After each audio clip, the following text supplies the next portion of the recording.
All right, we are live. All right. Good evening, all my dear relatives. It's so nice to see you after being gone for 2 weeks. Hey? It's so great to see everybody here for another beautiful Monday here with Good Medicine Way. And I am Upeti Daka. For those of you who don't know me, I am White Star. I come to you from the ancestral homelands of the Caddo, Comanche, Kiowa, Wichita, and Osage nations here in present day Oklahoma City. And a good medicine way comes to you from the land of the Tiwa people or the Pueblo people. They also have the Dene and the Apache and the Nuchu. Hopefully, I introduced all the tribes that are around the Albuquerque area. But yes, we're so glad that you all are able to join us again, eh? We will be going into our opening prayer with a first timer here. Dakota White will be offering our opening prayer. So go ahead and just tell us where you're from, and then go ahead and go into the prayer. So go ahead, take Okay. it away. This is actually my Wia's phone, so I'm using her Zoom. But my name is Gerald Lee, from Chichandu. I'm a Lakota, so I'm from Rosebud. But I do have a prayer right here. So I'll say it in our language, and then I'll translate it. Um, Washiyum Yapikte, Tunkashla Dakushkanshka, Na Tatuye, Dopa na Unshimaka, Daku Yuhacha Omakiaki, Hivile wopi le tanka ichichi yayo. Wana yotie wakiecha mushimalio kohechitulo mitake yas. So I said, let us pray. Grandfather above in the four directions and grandmother earth, thank you for everything you have helped me with. Now I am going through difficulty, so have compassion upon me and help me. This is the truth on my relation. And I do have a song for us, the Four Directions song. Did you get that? Or am I Yeah, still yeah. on? Yes, you Oh, are. okay. Oh, okay, it went off. It, I thought it went off for a little bit, but okay. No, Um, you're good. Whenever you're ready. Yeah, go for it. Okay. um,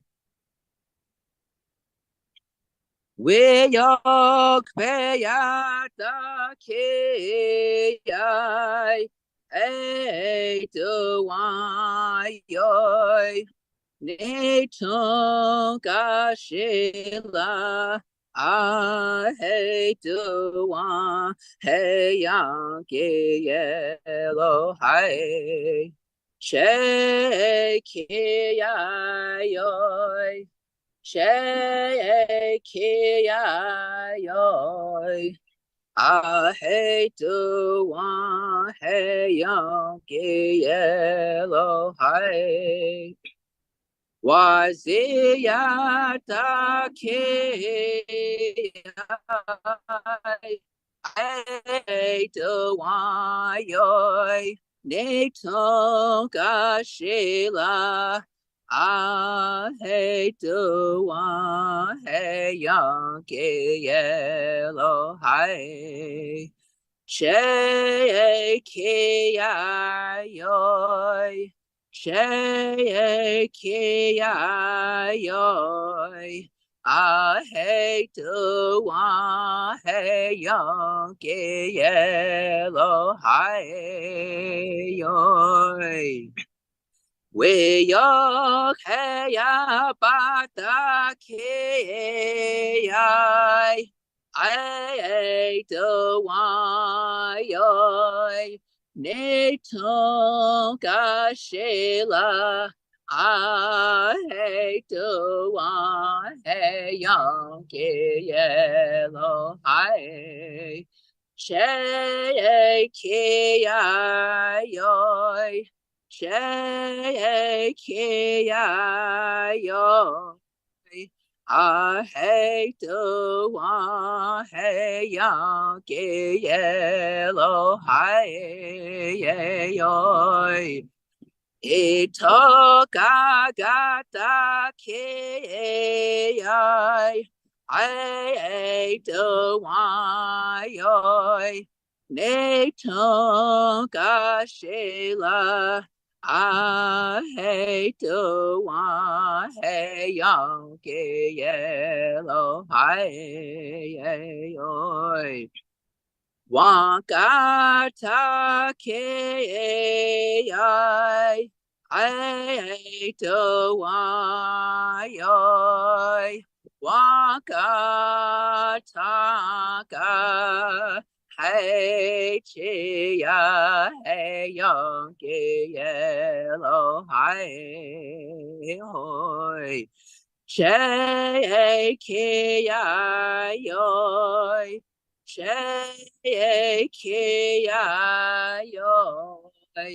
I hate the one hey young yellow hi Makata ke I to why Neko sheko hey chia hey young yellow hi Shake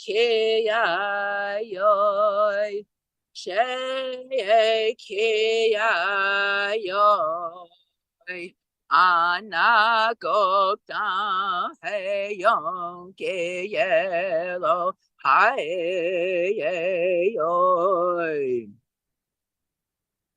Wopila Tukash Wakata Wopila Lamia Utake Yash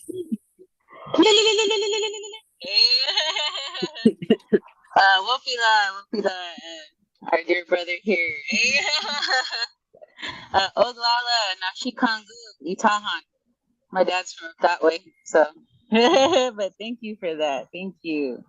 Also, I forgot to announce that we will be hearing from our dear relative, Ryan Remington, tonight. He'll be speaking about wind and tongues and fire. So I'm very excited to hear that. But yes. All right. So now, but thank you. Thank you again, brother. That was beautiful. It touched my heart tonight. So thank you. You're welcome. But yeah, all right. So now we're going to hand it over to Brian Grover, who will be offering a couple of songs for us, or a song for us. So our opening song to join all of our hearts in that one beat. Hey? So go ahead, take it away, Brian. All right. And thanks again, Dakota White. That was awesome. Does my heart good to hear young people speaking their indigenous languages and praying their, singing their prayers and all that. That was awesome. It's gonna keep me going for a while. All right, so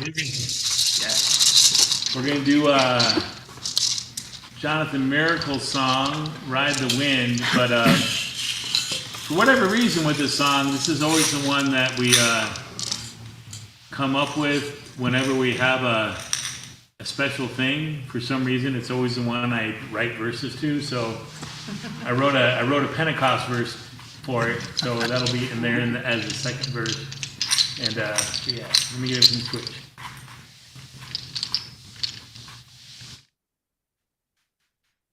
Oh.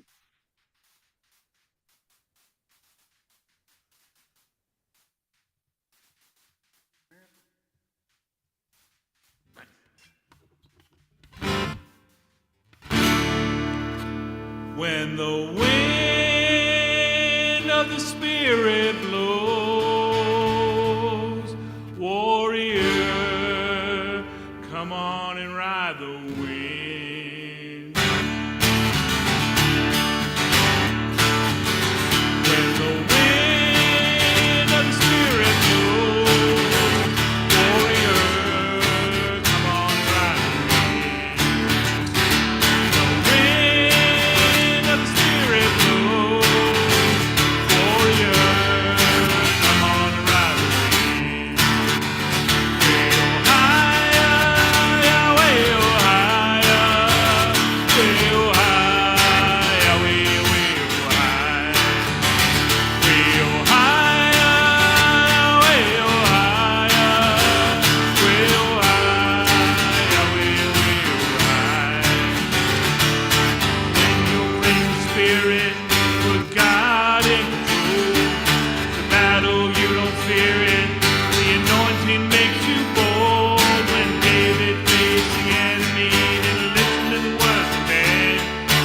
Spirit of God rose up in him, and Goliath fell his hand.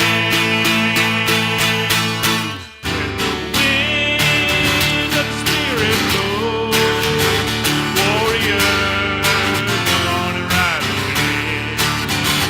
When the wind of the Spirit blows, warriors, come on and ride the wind. Way oh higher, way oh higher, way oh higher, way oh higher. Way oh higher, way oh higher, way oh higher, way oh higher. Gathered in the upper room where the teacher said to stay, until he would send the gift to help them find the way. Walk in Creator's way like the messengers above. Great Spirit came, a mighty wind, set the hearts afire with love. When the wind of the Spirit blows, warriors, come on and ride the wind. When the wind of the Spirit blows, warriors, come on and ride the wind. Way oh higher, way oh higher, way oh higher, way oh higher. Way oh higher, way oh higher, way oh higher, way oh higher. Each day is a gift, gotta take it in your hand. The mountains at your face, gotta rise above and stand. Up all the winds above the storm, the battle for the Lord. Elders, lead your sons and daughters to walk on the good road. When the wind of the Spirit blows, warriors, come on and ride the wind. When the wind of the Spirit blows, warriors, come on and ride the wind. Way oh higher, way oh higher, way oh higher, way oh higher. Way oh higher, way oh higher, way oh higher, way oh higher. Way oh higher, way oh higher, way oh higher, way oh high. Way oh higher, way oh higher, way oh higher, way oh high. Where the wind of the Spirit blows, warriors, come on and ride the wind. When the wind of the Spirit blows, warriors, come on and ride the wind. Got to come on and ride the wind. Got to come on and ride the wind. Got to come on and ride the wind.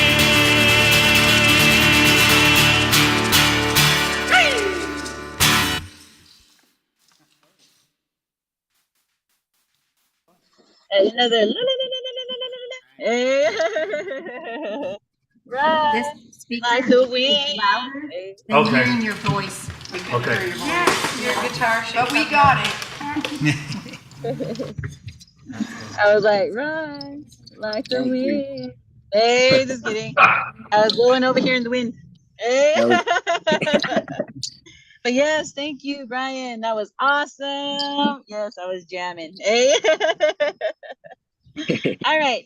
Tonight we're gonna do something kind of special. We're gonna have 2 creation insights. So we're gonna call on Brother Eshe at first, our South Carolinian brother, and then we're gonna call on our Uncle Casey to share a few words too. So go ahead and take it away, Eshe. All right. Can you all hear me? Yes. Cool, cool. Yeah, so literally right before this, today in the Chokti calendar in the Maya, one of the cycles of time that is kept is Kanil. So it's the day for planting. And that can be planting new seeds, whether physical or symbolic, relationships, so on and so forth, projects. And so I was planting some tomato and pepper plants that we have. And I was like, let me put those in the earth. And then I was recently, and I don't know how many of you all know that this month is termed or like has been coined like Mental Health Month, Awareness Month. And there's a really good plant that maybe you've heard of, maybe you haven't, called mimosa, and used very commonly in Chinese medicine for anxiety and depression, especially like the flowers and the bark. So right before this, I was found some mimosa trees on the road, and they are from Asia, so they are naturalized here, and you'll get why that's important in a second. But they bring really good medicine. I'm actually drinking some tea right now of mimosa, so I was like, let me try this. But anyways, so it's really good. They are very common. You can find them all over. I think west to east, you can find them very, very commonly all over the place. So there is that. But I was thinking about the lesson that mimosa brings, and like different species bring. Here's this plant that is not from here, that is not native to this continent, and it's from Asia, but this plant has medicine. And this plant, I think this plant, from what I was hearing, was first brought here around the 1700s. And it took until around 1970s, from the video that I saw, for that plant to naturalize, for that plant to become stable enough to be able to spread and kind of become like a native plant here, so to speak, even though he's not from here. And so also another interesting part of this plant is that this plant fixes nitrogen in the roots, so it's really good for building soil, which was new to me. I say plant, but this is a tree. And so I was thinking about that in regards to humans. There's a lot of our relatives, all our relatives are not always from here, from these lands, but yet they can be medicine. They can be good relatives. They can be medicine if they want to be medicine, if they work through that and ask themselves, what is medicine? And I think it's really important that we ask ourselves, what is medicine? Because we've been fed a lot of theories about what medicine is, and a lot of times what we've been taught about medicine isn't always real medicine, because real medicine isn't supposed to bring harm. It's supposed to bring more life and healing.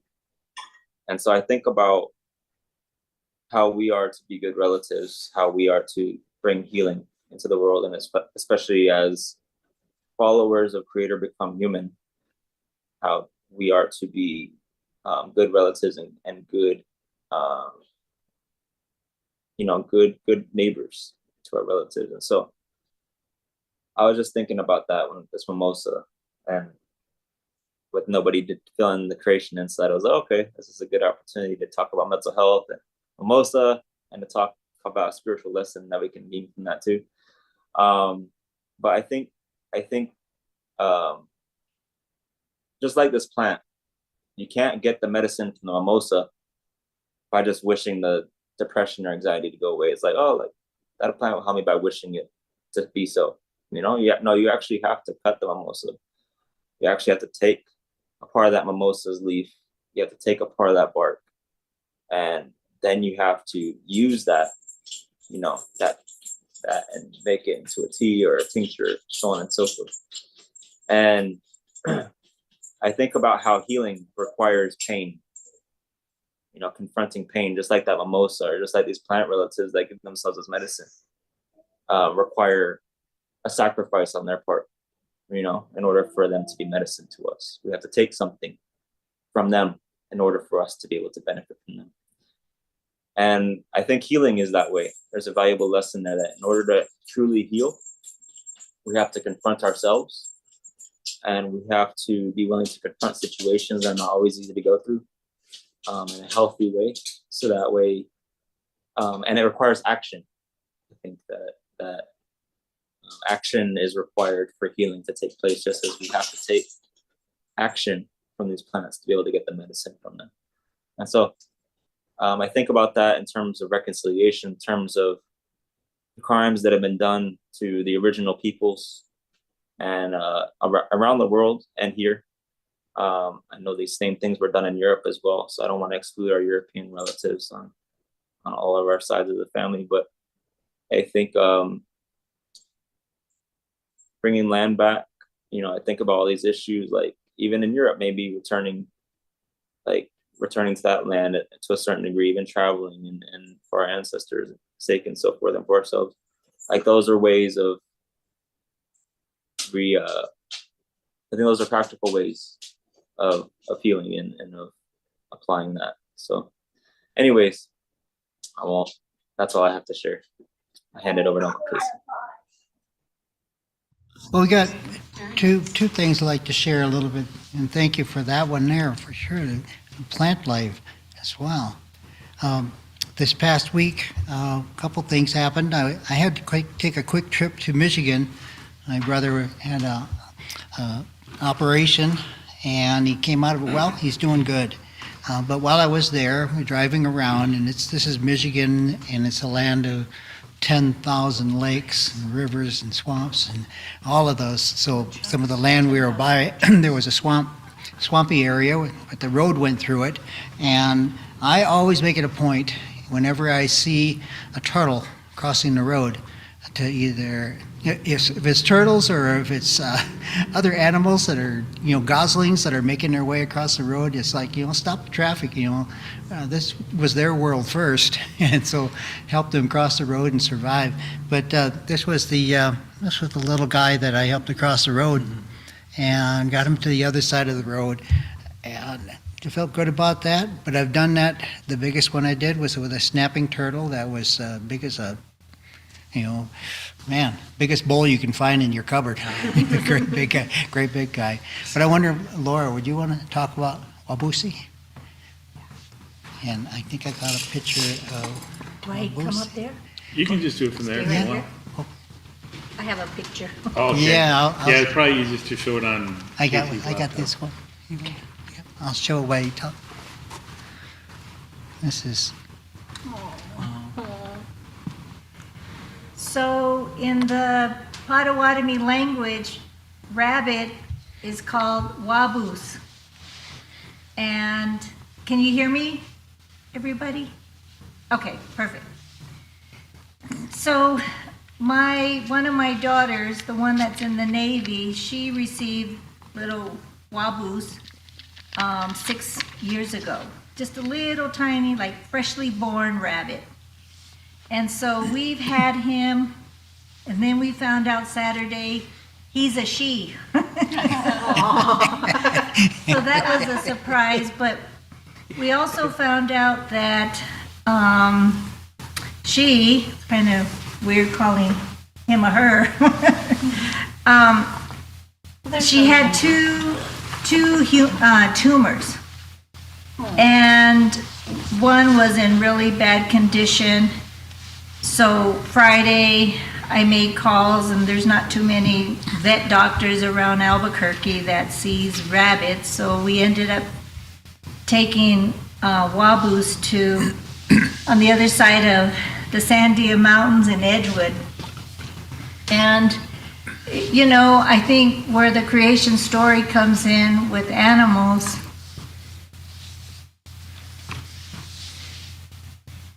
is that they're a part of your family. And so my daughter, which is in San Diego, and her husband, we got them on the phone, and my son Bajo Joni was with me and heard the prognosis, and ultimately we decided that we had to put the little rabbit down. And, you know, it's funny because I was thinking, you know, how we get attached to our animals, and it's like, man, I'm crying over a rabbit. But I guess the animal human bond you create with creation, it really touched us. And so we ended up leaving the rabbit there and with instructions of what to do, and you know, just in our way, we laid some items and we asked the vet to add some additional items with the rabbit when it came time to do what they needed to do, that at least I'm gonna still call him a he, had things on his journey. And I guess I just wanted to express my my comfort to those also who have experienced recent loss of their animals, because it is a sad time. But I also saw in creation just the beauty of God's wonder and how he creates animals. And I'm just really grateful that we had this little rabbit with us for 6 years. And so for a little rabbit like that, I'm still kind of sad. But I found on Saturday, I was at a thrift store and I was looking at the jewelry and I said, oh, it'd be great if I found a little rabbit pin. And I'm looking and looking, and then when I passed one of their aisles, there's this pin that went dunk, and it just fell right to the floor in front of me. And I picked it up and it's like, oh, this pin fell off. And how could it fall off? Because it's on a card and it has the backing. Didn't have the backing. It just fell. And come to find out, it's a rabbit pin. Oh. And I was crying again in the thrift store. Oh, no. And I thought, oh man, how, you know, just the miracle of something just falling right in front of me. And of course I bought it. And I'm wearing the pin today. But I just felt like, you know, it's all in God's timing, how he adds comfort in times of mourning. And it was something that just happened, and I told the kids, and I was, you know, still mourning, but still blessed at the fact that God hears our pain, our mourning, and provides some relief in that way. And so I just felt like that was something to share, because it just makes us more aware how much God's creation can really mean to each of us as humans, in animals that he brings our way. And I'm blessed that we had little Wabusi for 6 years. So that's my story. That's wonderful. Thank you. I showed a couple of pictures, one with Desba and then one with our humongous German Shepherd that also played with the bunny as well. Oh, I has a German Shepherd and 2 rabbits. And they're very good friends. All right. Petadaka? All right. I'm so sorry to hear about y'all's loss. It was funny because during your story, I thought about the one that Heaven shared not long ago about the rabbit who sacrificed his life to save a baby mouse. And so I was thinking about that, and like I said, I'm sorry for your loss, eh? And with Brother Eshe, thank you for speaking too, talking about healing. Without healing or without pain, you can't really heal, eh? I know a lot of us are going through a lot of personal things, but your message and the message about the bunny really spoke to me. So thank you all for sharing that. But yeah, okay. Well, we're praying for you and your family, Uncle Casey and Auntie Laura. But yeah, so now we'll be going into our Creator's Prayer, read from the First Nations version of the Bible. We're gonna hand it over to Brian, and we're gonna read along and sign along. Hopefully we can do that. Hey, Brian's got it down. Hey, so go ahead, take it away. I definitely don't have it down. I just sign confidently, but I'm sure if there was someone there who was trying to read sign language, they'd be like, "What is that guy saying?" I'd be going like, ooh, did Yeah. Don't say something Ooh, wrong. did they say that? It was funny because in a similar thing, one time when I was, I ended up singing at this festival with like the weird Central Asian music that I do, and my friend and I, we kind of approximated the lyrics, kind of transliterated them and tried to kind of get them right. And there was one time where we ended up performing, and some people from that area of the world were there, and one of the guys came up after the show and was like, now what language were you guys singing? Because I'm like from Altai, and that's close to Tuvan, but I couldn't figure out what you guys were doing, and so we had to kind of admit that we were kind of faking it. And he was like, "Oh, it's okay. You guys just sound like you're really drunk." So I thought if I can pass as a drunk person from the area speaking the language, I'll They're take just that. filled with love, like the scripture today, wine. Filled with new wine, yeah. All right, but here we go. Creator sets free, shows us how to pray. O great Spirit, our Father from above, we honor your name as sacred and holy. Bring your good road to us, where the beauty of your ways in the spirit world above is reflected in the earth below. Provide for us day by day the elk, the buffalo, the salmon, the corn, the squash, and the wild rice. All the things we need for each day. Release us from the things we have done wrong. In the same way, we release others who have done wrong to us.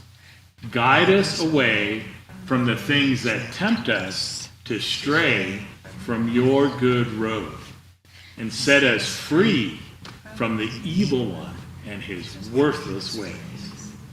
I hope may it be so.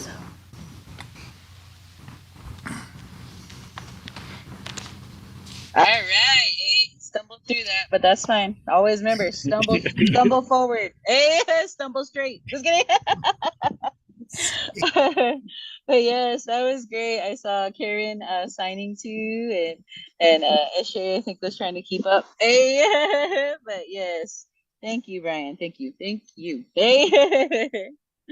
So now we'll be going into our smoke signals time. And in the old days, when we used to live in our camps and where our bands were all together, our tribes and their villages, we used to send smoke signals as an announcement to maybe plan for a special day or plan for a meeting. So for right now, we use our smoke signals time to do our announcements. So I'm going to go ahead and hand this over to Uncle Casey so he can take it away. Go ahead, Uncle. All right.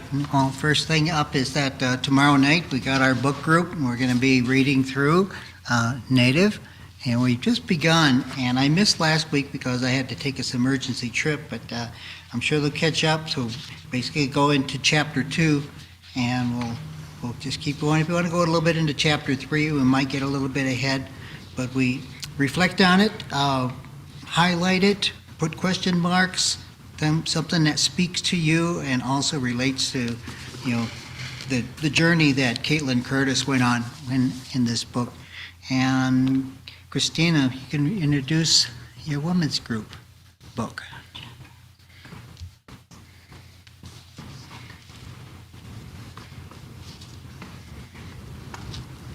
Maybe. I have another announcement. She may not be available. Okay. Okay, let me talk about the women's group and then we'll Okay. do that. So the women's group meets on Thursdays at 7 and online. And on the Facebook page, there'll be the link for the Zoom meeting there. But to get the password to get in, you'll need to contact Christina directly. And they're going through Kate Armas's Sacred Belonging. And it's a book that's kind of set up kind of devotional style. So, and they actually read the section when they go through it. So if you don't have the book, you can just show up and you'll be able to fully participate. So yeah, it's Thursdays at 7 and look to our Facebook page for the information for that. And then we have one in-house. Oh, we got Yes, in-house. I'd like to announce that earlier, Good Medicine Way, we hosted the Circle of Healing, Gently Unwrapping Trauma Through Community Education.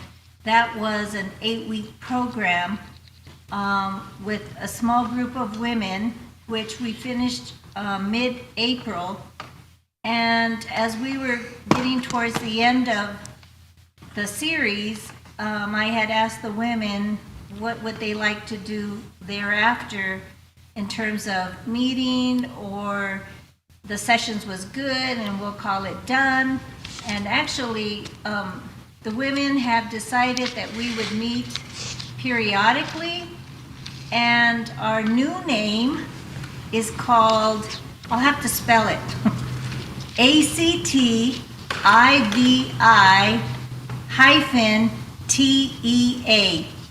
activity. And our first session tomorrow, 6 o'clock, and they want to do painting, and so we're going to paint with acrylic paint and canvas. And I've asked one of the women that I know who is an artist, and she has pieces and galleries and things like that. She's going to teach us how to paint, or teach me how to paint, because others may know, but I don't. But I just wanted to let you know how grateful we are that from this group of women who went through this 8-week series that really touched on sensitive topics, that we grew and grew camaraderie, support, relationships, love and care for one another. And so now we're going to meet periodically, and tomorrow's the first session. All right. Thank you. All right. I also had an announcement. Nikki has an announcement. Yeah, so maybe some of you know, but I've been involved with like a Korean church for, I don't know, a couple months now, and they're hosting like a camp, like a 3-day camp from June 3rd to like June 5th. And we just need volunteers to help out with kind of like making kimbap, which is just kind of like this like Korean, it's really easy. It's like kind of the Korean version of sushi, but like just things like that. But it'll be at Theru Middle School, and I'll probably have more details next week. Just right now, I would say just get in contact with me if you want to hear more and are interested in helping. But it'll be in Theru, New Mexico, and it'll be at it's kind of like a mind-body camp for Indigenous students that attend that middle school. So, and are interested in kind of just participating in our little camp. And I don't know, it'll be really fun. I was hoping that the pastor from the Korean camp would come and do the announcement, but he has 2 kids, like a newborn and the toddler. So, you know, I'm here to do the announcement instead. All right, thank you. All right. Well, that sounds good. Well, we're working on our next newsletter, and one of the things we're going to try to put in there is like the schedule of things that are coming up for the coming months. So I'm going to just kind of rattle off a couple of those that are coming up. A prayer request for the first one here is coming up only in a couple days here. The New Church Development Committee is going to be meeting with the team and talk about the next coming year, the fiscal year, the budget, and all that we're doing, the reporting that we do. So we're going to be meeting at the church office and with the committee, and they'll be voting on to take us further. But we did have a good meeting here last week and really talked about what we really need to get done. Church planting among a Native American church is not like a regular church, and we're trying to get that to them, and is that it takes longer and it's harder to do this kind of church plant when the Methodist Church has never had a United Methodist Church plant in Albuquerque city limits in their entire existence here, 150 years or so. Then we got a busy week. I will be gone for a little bit of this time. We got the NATE Symposium that's going to be happening in the Sioux Falls. So we're going to probably be seeing you there, Dakota White, up there in Sioux Falls. We'll be at the symposium at Kairos University. And that's going to be happening the 6th, 7th, 8th, and 9th. And I believe they're scheduling, Laura, they're scheduling a trip to Pipestone. So and we'll get you that information because we wanted to make a trip there to Pipestone. As soon as we get back, the United Methodist Annual Conference is going to be happening that week, 12th, 13th, or 14th of June. So we'll be at that with an information table. The week after that, we're going to, the 17, 18, 19, we're going to be hosting the InterVarsity group is doing kind of an immersion through the Southwest with a group of students, and we're going to be housing them here on cots, and they'll be living here overnight and just kind of be like home base for them for a couple of days. So we're going to host them here, so that'll be fun with them. That's coming up. So for the breakfast on the morning after the students are here, yeah, the Women's Covenant group would like to provide that breakfast. Boy, no So problem. we need to get in touch with you and Yes. find out from you what you would like, and we'll Right. be doing that for you. Okay, and then we'll get you numbers so we know, Please. and it'd be a good time for you to come down, anybody to come down and meet these students, because these are students that are interested in getting involved in ministry. So that's really neat about that. They're college students and they want to see, kind of like experience what it's like out here, so that if they feel called, they would come here. So we'll work on that. With that, I threw in my auntie card, and I asked the coordinator of the group of college students to help us clean and do yard work for their keep. So Thank you for that. they're going to help us that Tuesday morning to pull weeds and rake and things like that.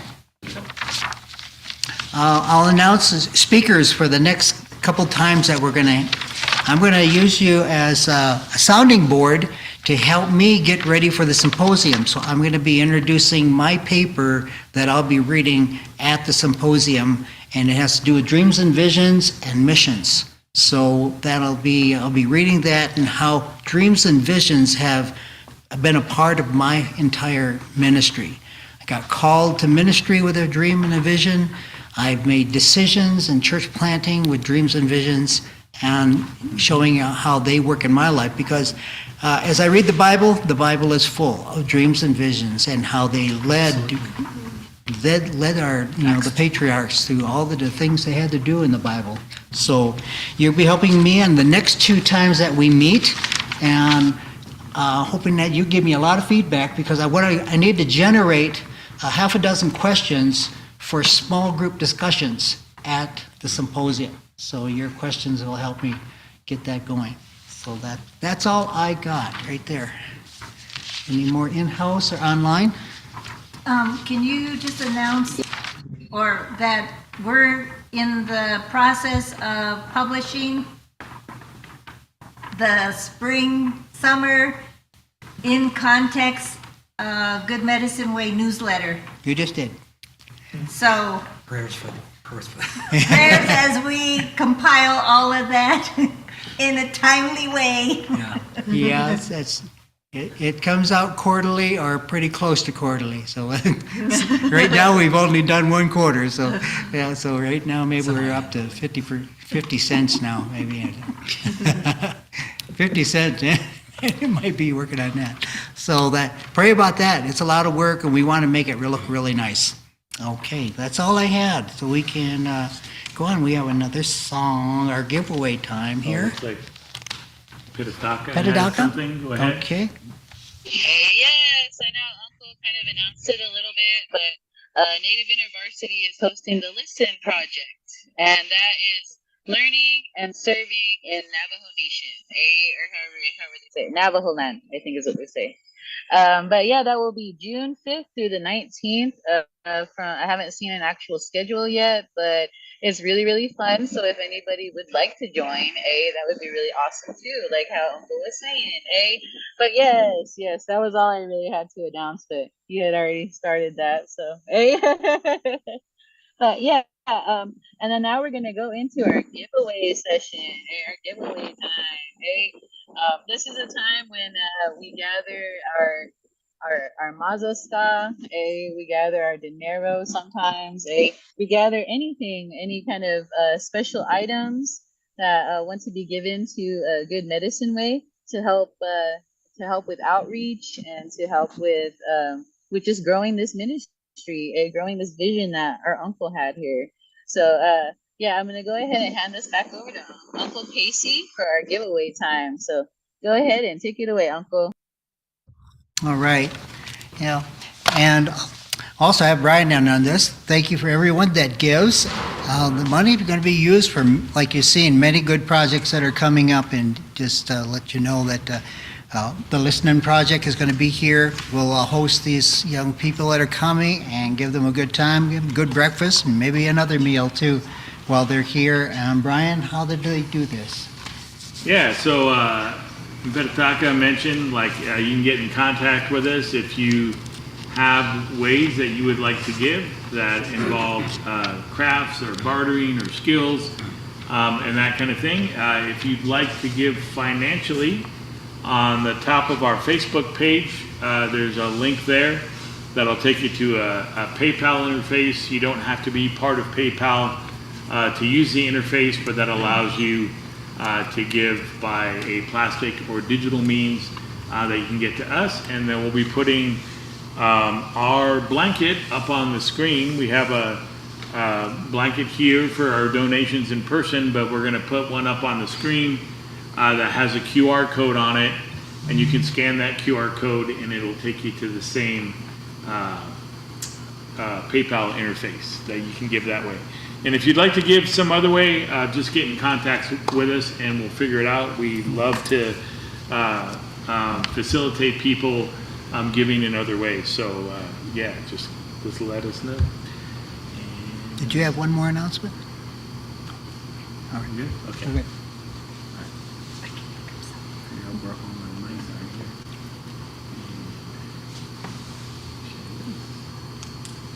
And then I'll be playing a Bill Miller song.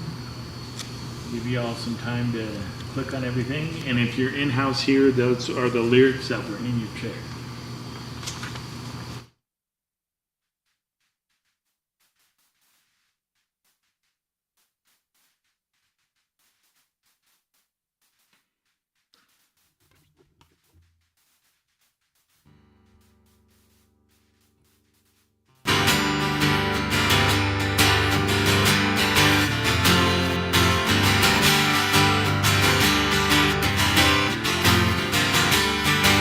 Praise you,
Hey, that was great, Brian. I was enjoying that. Hey, I was over here jamming myself. Hey, with my cool shades on. That But was yes, beautiful.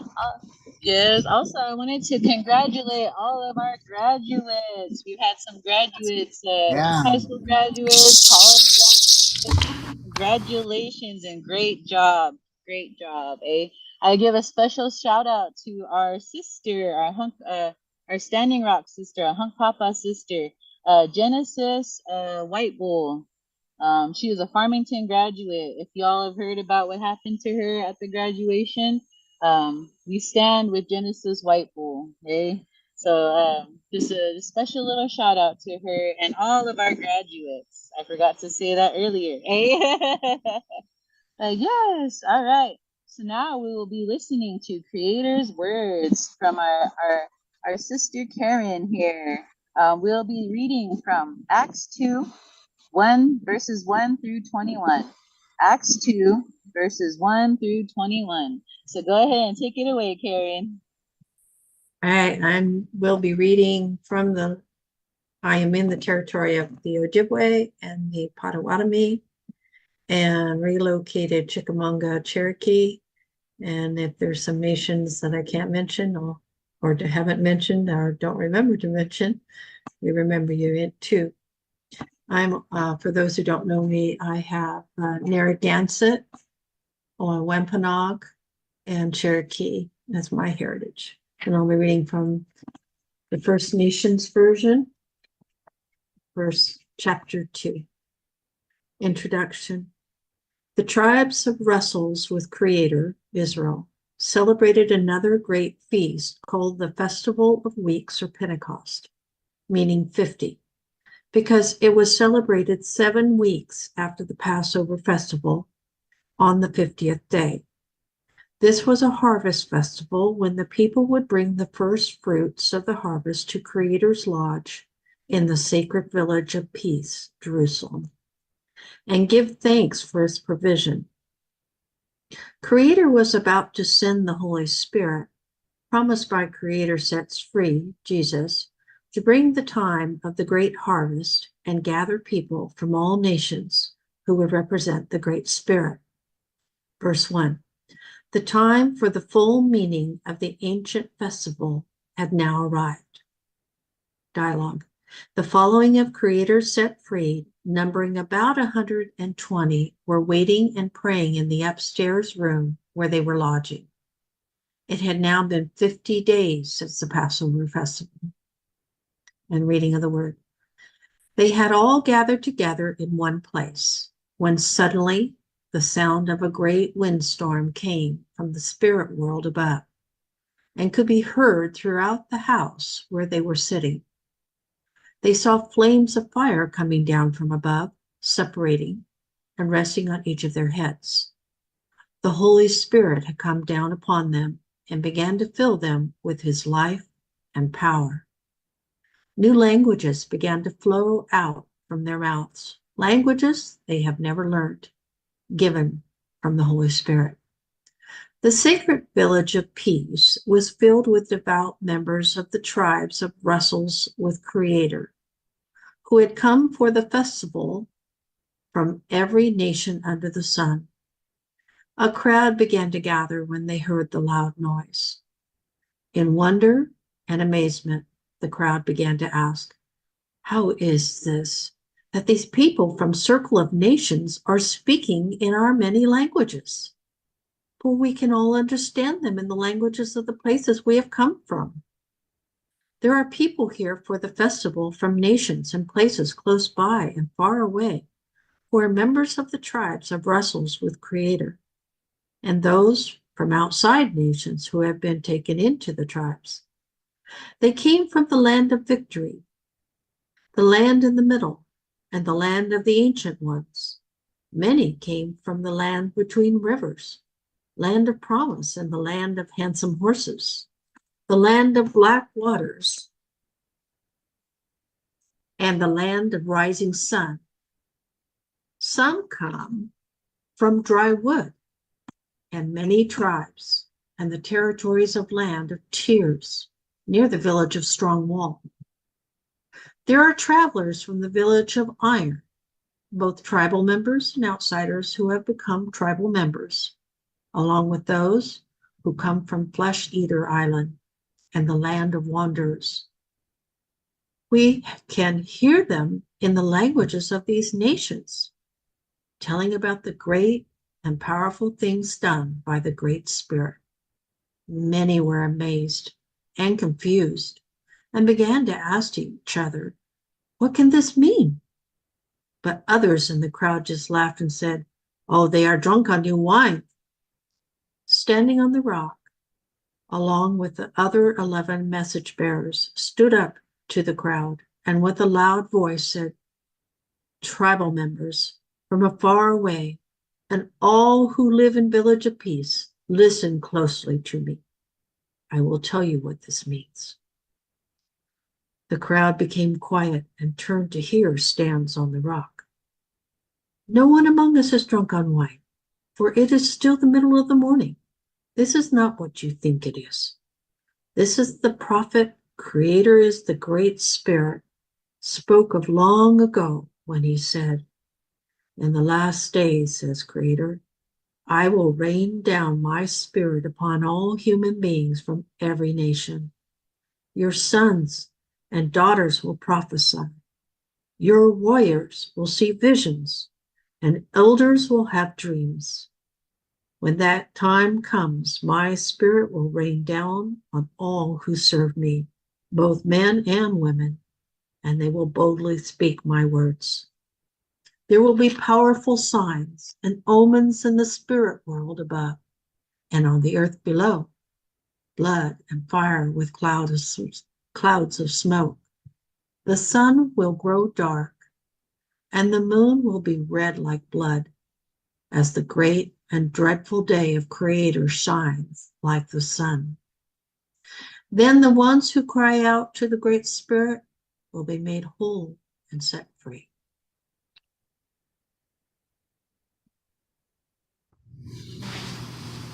All right. Thank you, Kay. That was very beautiful. I love that story. So now we're going to go into stillness time with the Native American flute provided by Brian. So go ahead and take it away. Actually, we're going to have Native American flute provided by Joe Lopez via a video. Let me get that all queued up here. Hey, shout out to Geronimo. Just kidding.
Very good, Joe. Thank you for that video. Thank you for the fire image that we see on there too, and the crackling. And uh, I wonder if you have a permit to burn there. Uh, yeah, you're in the city limits there, but thank you for that. So I get an honor to introduce Ryan. He has come into our lives here virtually for a time. We went back and forth with some messages and talks, and we shared, and he's working on a degree, and so a lot of things we've been sharing back and forth for a time here. And a little while ago, he came out here, and first thing I said, show me those sleeves. He's got these sleeves up and down his arms and some nice tattoos. So, and then I got a picture with he and Gene Stevenson, and I was standing in the middle. I look like a Oompa Loompa, like just a little. I only come up to their middle of their chest. These guys are some huge fellas, and Ryan is becoming a friend virtually. And when he came here, we had a good time together. His wife Stephanie, he has been training in Bible, and I want to let you introduce yourself a little bit more and tell us what the future holds for you. Well, thank you. Yeah, the flute and the fire was amazing. This whole night has been amazing. As Casey said, I am Ryan. I live with my wife Steph, and our two cats Stevie and Lizzie.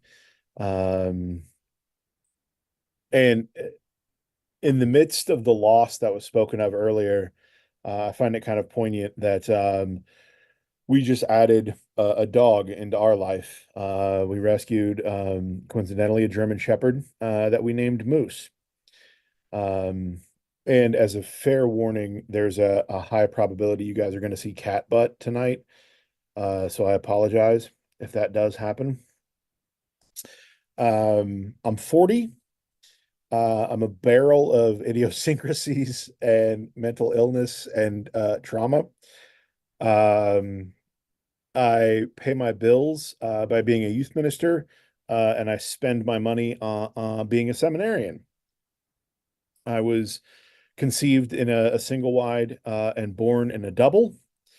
And you can usually find me sweating in an air-conditioned room. So that's just a little bit about me. In all honesty, I feel very weird speaking tonight. So let's start there. I'm a writer. I write. Sometimes it's for a grade.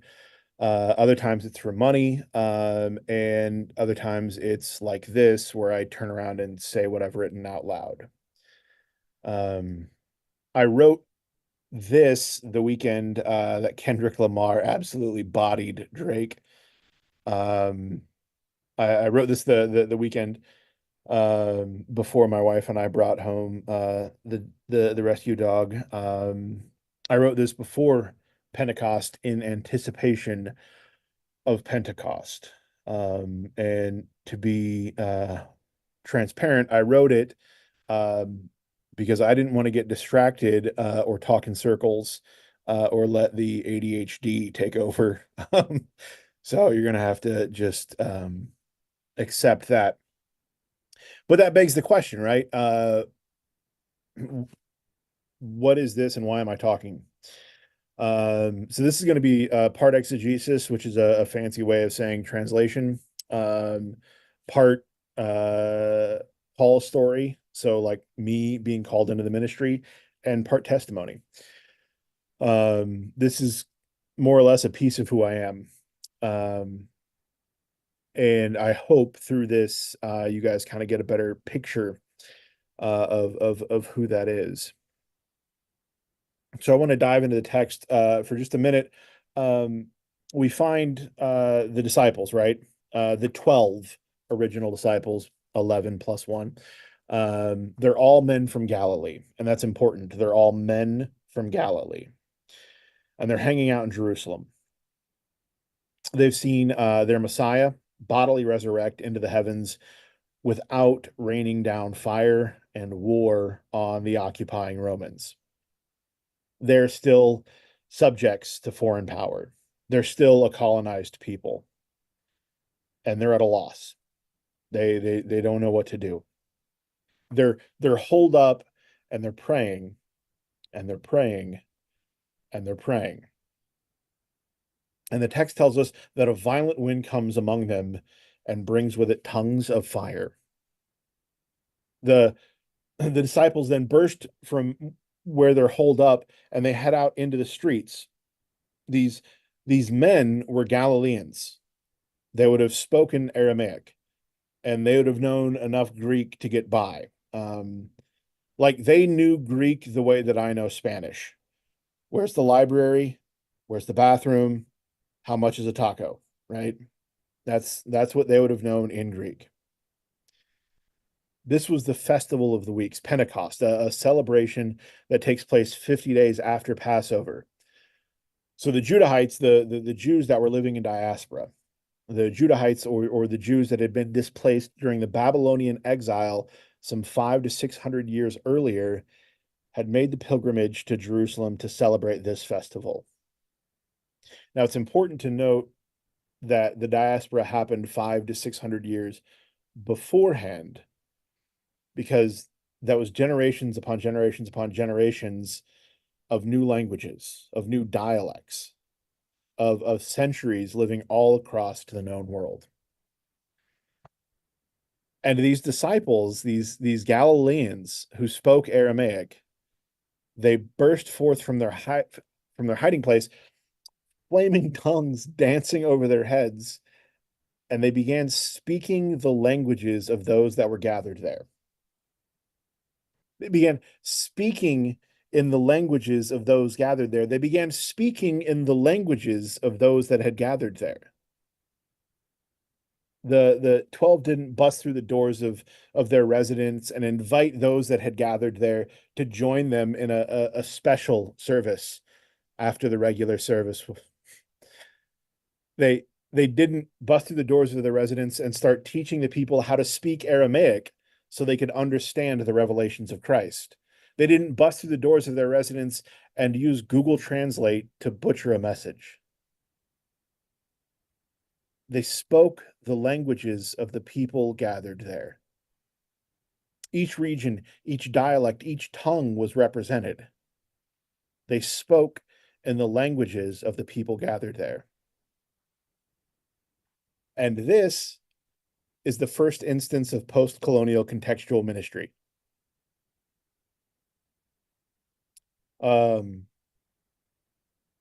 A little over 7 years ago, I got clean. Before that, without hyperbole, I had made every bad decision a person could make. I had spent over a decade chasing highs and skirts. I've been pistol whipped, stabbed, shot at. I've woken up next to corpses on more than one occasion. I've been in and out of jails and behavioral centers. I ran from the call on my life that was prophesied on the day that I was born, until I decided to stop running from it. In December, for a guided research course for seminary, I started studying suffering. I wanted to know if I could liberate the suffering that I'd experienced in childhood, and I wanted to know if I could liberate the suffering that I had caused. Everyone who has ever been foolish enough to love me has lived in the hell that I created for them. I wanted to know if there was some way to liberate those experiences for myself and for them. So I started with a thing called liberation theology. And within liberation theology, I found indigenous American theologies of liberation. And that sang to me. I found intersections between liberation theology and process theology and indigenous theologies. And when I found those intersections, worlds began to open up for me. I met Casey through my research. There's a strange looking cover of a book called Holy Smoke with a little old man on the cover. And I bought it on Amazon because the cover excited me. And because of that book, I found Good Medicine Way. And I forced my wife to take a vacation to Albuquerque just so I could go to an event in person. And then we spent the whole of the week traveling northern New Mexico and Arizona. And we both agreed when we got on the plane to come back to Indiana, we were leaving our hearts out there. You see, process, liberation, and indigenous theologies all center around the idea of contextualization. There are about 1 billion more intersections that I would love to discuss with you guys at length, but for brevity's sake, we can focus on contextualization. It's a word that Casey taught me in our conversations. To contextualize is to place a thing into the framework of a people in ways that honor both the thing and the people. Contextualizing something in this instance means giving it over to the people to experience it on their own terms. This is dynamic, right? On the flip side is the colonial approach, which defines one static idea as being the ideal. Those in power coercing others to come to where they are to access the ideal. The colonial ideal upholds systems of power, and contextualized ideal forces those in power to give it up. Which I'm hoping brings us to this all tying together. For better or for worse, mainly worse, this world makes things for me. The church makes things for me. Everyone tries to speak my language, the language of the straight white man. We try to conform, assimilate, indoctrinate, and enculturate all peoples across the planet to a white, Western European ideal of religion and faith. White folks see that as being the point of the Great Commission. To take our understanding of the gospel as it works for us, and force it upon other people, or force other people into it. It doesn't really make a difference. There's a power component then to conversion. The Great Commission, as it's been handed down through the last 2 millennia, is about replicating us. It's not about creating disciples. The beauty of this Acts narrative is God's power. The decolonizing, decentralizing, destabilizing power of the Holy Spirit. The men gathered from Galilee who spoke Aramaic and at best phrases of Greek were praying, and God moved. The men did not. God moved. God moved the men into the contexts of each and every person gathered outside of their safe room. God moved them into contextualizing the gospel message to those who came from dispersion, from the diaspora.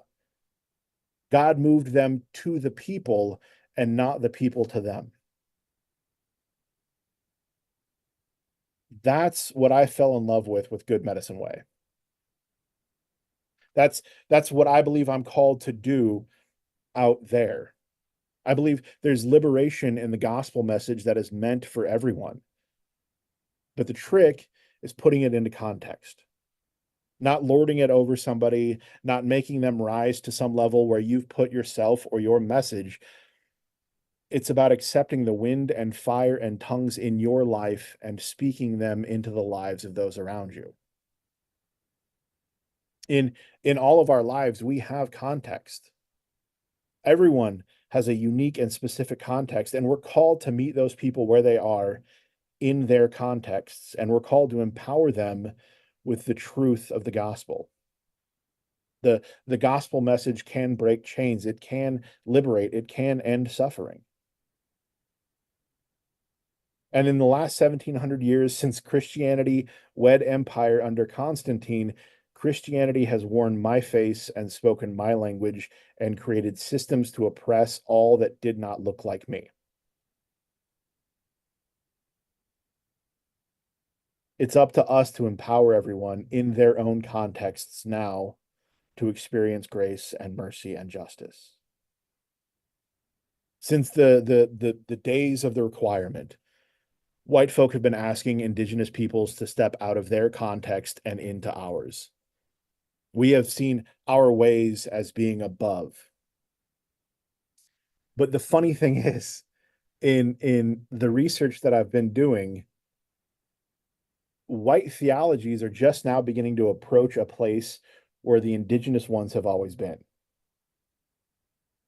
Indigenous peoples across this country and across the world know about wind and fire and tongues all too well, and we're just starting to catch up. So when Casey asked me to talk tonight, I didn't want to challenge, I wanted to encourage. You guys have done such a phenomenal job of contextualizing things. The conversations that I've heard tonight have been absolutely mind-blowing. When talking about grief, it might seem like it's just a rabbit, it might seem like it's just a chihuahua, but you're contextualizing something that everyone feels. You're putting it in a way that everyone can access. And Good Medicine Way to me is a tangible presence of God. It's a tangible presence of grace and mercy in the lives of all that it encounters. So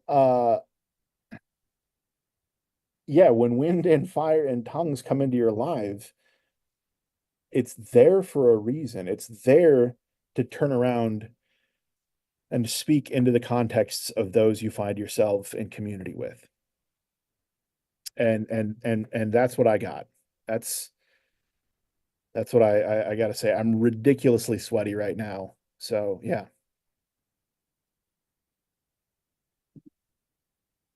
All right. Thank you, Ryan, with your really great words and just how you were making us laugh all this whole time. And you spoke to us tonight, and thank you for sharing. Are we going to go into our centering time, Brian? Okay, we're going to go into our centering time. That will give us a moment to gather our thoughts, gather our questions, gather our moments to be able to speak. So I'm gonna go ahead and hand it over to Brian with the Native American flute for our centering time. Then after that, we'll go into our discussion time. So go ahead and take it away, Brian.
Helen's right there.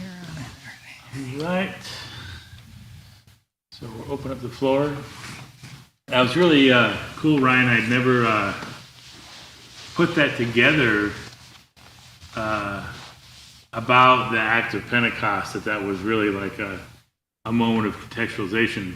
Because God could have easily made everybody that was there understand Aramaic, but he made the Galileans able to go to the people in their languages. So I thought that was not something I had really ever fully grasped before. So I really appreciate you bringing that out. With that, we'll go to Helen. Hi, I'm kind of in and out tonight because we have crazy weather where I am. And I had to turn off my camera for a while because I thought I could get better bandwidth and I wanted to hear everything you had to say. But I wanted you to know I'm real, so I turned it on for this. I could really relate to a lot of what you were saying about how Christianity has reflected the white powers, and it's kind of like for me something that started as a sweet family story that turned into a horror story without any warning. Like I remember the first day I read about some of the atrocities to Native Americans, I was thinking to myself, there must be some terrible misunderstanding. This can't be. My mommy would never let this happen. And as if my mommy is in charge of the whole world, of course. But I mean, it's like you open up this, what you think is a lovely family chest, and you find skeletons in it instead. And then you find out, no, it's true. But I think as hard as it is, you're on the right road, because I think the other response is denial. And I see so many white people just saying that never happened, or it wasn't so bad, or it was really for their own good and stuff. And as many time, I mean, I'm not saying that you or I are on the perfect road, but at least we're trying to get down to the truth, and we're trying to get back to that. I think the longer you're in the stage of denial, the longer you're in danger of staying there the rest of your life. And I see so many people who spend all their time building walls between themselves and the truth instead of trying to get at the truth. I think the only thing I disagreed with a little bit, and this is just a quibble, I guess, there were certain people in Western history who I think did have some really good insights into nature, like the Native Americans. I think of like Francis of Assisi or Hildegard von Bingen, and I think Creator never let that completely go out in Western culture, but it definitely wasn't the dominant voice, and it wasn't the dominant narrative or the power at work. But I am amazed sometimes when I look and I see it's been there the whole time. It's just we weren't paying attention to it. But anyway, mostly I wanted to say I could really understand and relate to what you were saying. I appreciate it. Really resonated. So thank you for sharing, and thank you for your courage in sharing your journey. I'll never think of Pentecost quite the same way. It never occurred to me that God could just make everybody understand Aramaic. But when you said that, I think it's like you opened a new door for me as well. So again, thank you. You're welcome. No, I mean, I obviously was painting with broad brushstrokes, and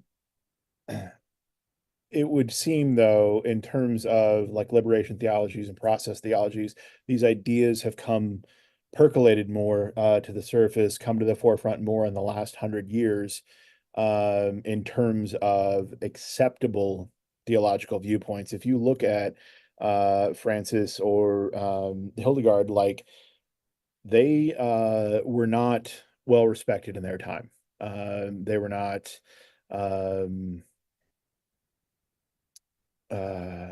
as revered as they are today, because they were disruptors, because they moved against the status quo. I had the great fortune of bringing Shane Claiborne to the church that I work for, and he spoke last night. And he really hammered home the idea of disrupting the status quo and the importance of disrupting the status quo.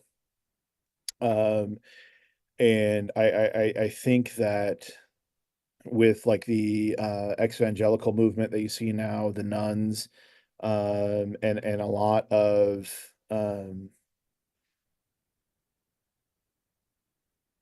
disruptive Christianity, or progressive Christianity, I think it's an overcorrection in some ways. It doesn't honor the traditions that we've come from. It seeks to eradicate those traditions because those traditions have been bad. And on some level, that makes perfect sense. But on other levels, if we do not remember the past, if we do not have a clear picture of what has happened, we cannot formulate a clear picture of what is to happen. And I think in some instances, that honest look at what is true from history helps us to be able to, as was mentioned earlier, start the process of reconciliation, right? It's the hurt to heal.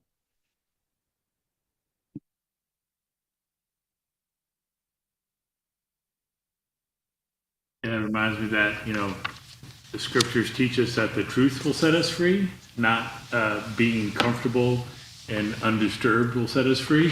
So like the truth, regardless of how difficult, the truth is the way to freedom and the way to harmony and balance. All right, go ahead, Karen. Thanks so much for sharing tonight. That was really precious. And I have to be the third one to say that that was really enlightening about the languages. I really appreciated that. From your perspective, as you're zoning in on this particular corner, what do you think was the real reason the European Christianity, what was it that they really wanted to bring to us? Because I've never been fully clear. I understand culturally what they wanted, but what is the perspective that motivated how they went about that? Do you have any idea? So I am in my research, I'm in the process of putting out a book. And I have interviewed a number of people, and dedicated said book to Casey, because of just the work that he's doing. In my research and in the book itself, I'm very clear to point out the fact that I am at best culling voices, right? I'm curating ideas, and to answer your question requires a level of understanding that I don't know that I possess. To answer your question adequately, I think. Let me put it that way. So going back to the 1400s, you had these papal bulls come out that gave power to certain nations, to different governments. Those papal bulls then were used to subjugate, to enslave, and to eradicate entire populations, starting in the Africas and then coming here. The only justification that I've been able to come close to wrapping my mind around is power. At the time, Rome was a kingmaker. The Pope had more authority on earth than anybody, and was easily swayed. The popes and were easily swayed, and aligned themselves very strategically with earthly powers, first starting with Portugal and then moving to Spain, and so on. When we look at things like first contact, and the idea of the requirement. There is no logical explanation for anyone thinking that that makes sense, other than I want to bring war to this people because I want to claim what they have. You cannot look at something like the requirement and say that this is logical. You have to look at it for what it is, and that is simply a means or a justification to take something by force, to take what you want by force, without feeling bad about it, if that makes sense. So, but if I understand it, what you're saying is the Christianity was just a ruse or a cover to ease their guilt for what their real motive was, which was to conquer. Mm-hmm. Yeah, and I think that's well said. That's well said. I think that's the clearest I've heard anybody really articulate it. I think that, so again, painting in very broad strokes here. Right. With Christendom, right? So you have in the third and fourth century, you have Christendom being born, right? This marriage of church and empire. And you have Christians like Eusebius coming out to praise the emperors, to praise the powers that be, to praise the dominant forces of the day.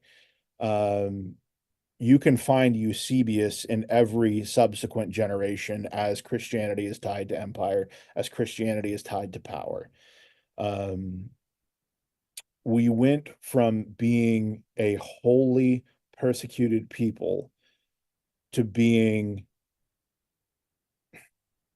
in control of the persecution. And I think that that notion is so embedded that I don't know that I would go completely on board and say that Christianity was a ruse. I think people, much the way you see people use Christianity as a means to get power while not seeing it as such in their own lives. Somebody. So maybe not maliciously, but inadvertently. Oh no, it was malicious. I have no doubt. Okay. But you have individuals, and I'm not trying to get political here, but you have individuals like a Donald Trump, right, who, based solely on outward appearances, uses Christianity to gain a larger audience. Then you have individuals like a Jerry Falwell Jr., who, this is the Christianity that Jerry Falwell Jr. has always known, is tied to power, is tied to empire. And so maybe for Falwell, it's not as malicious as others, but there's no way you can take an objective look at what's happening and say that you're not part of the problem. Yes, Christina, that's exactly right.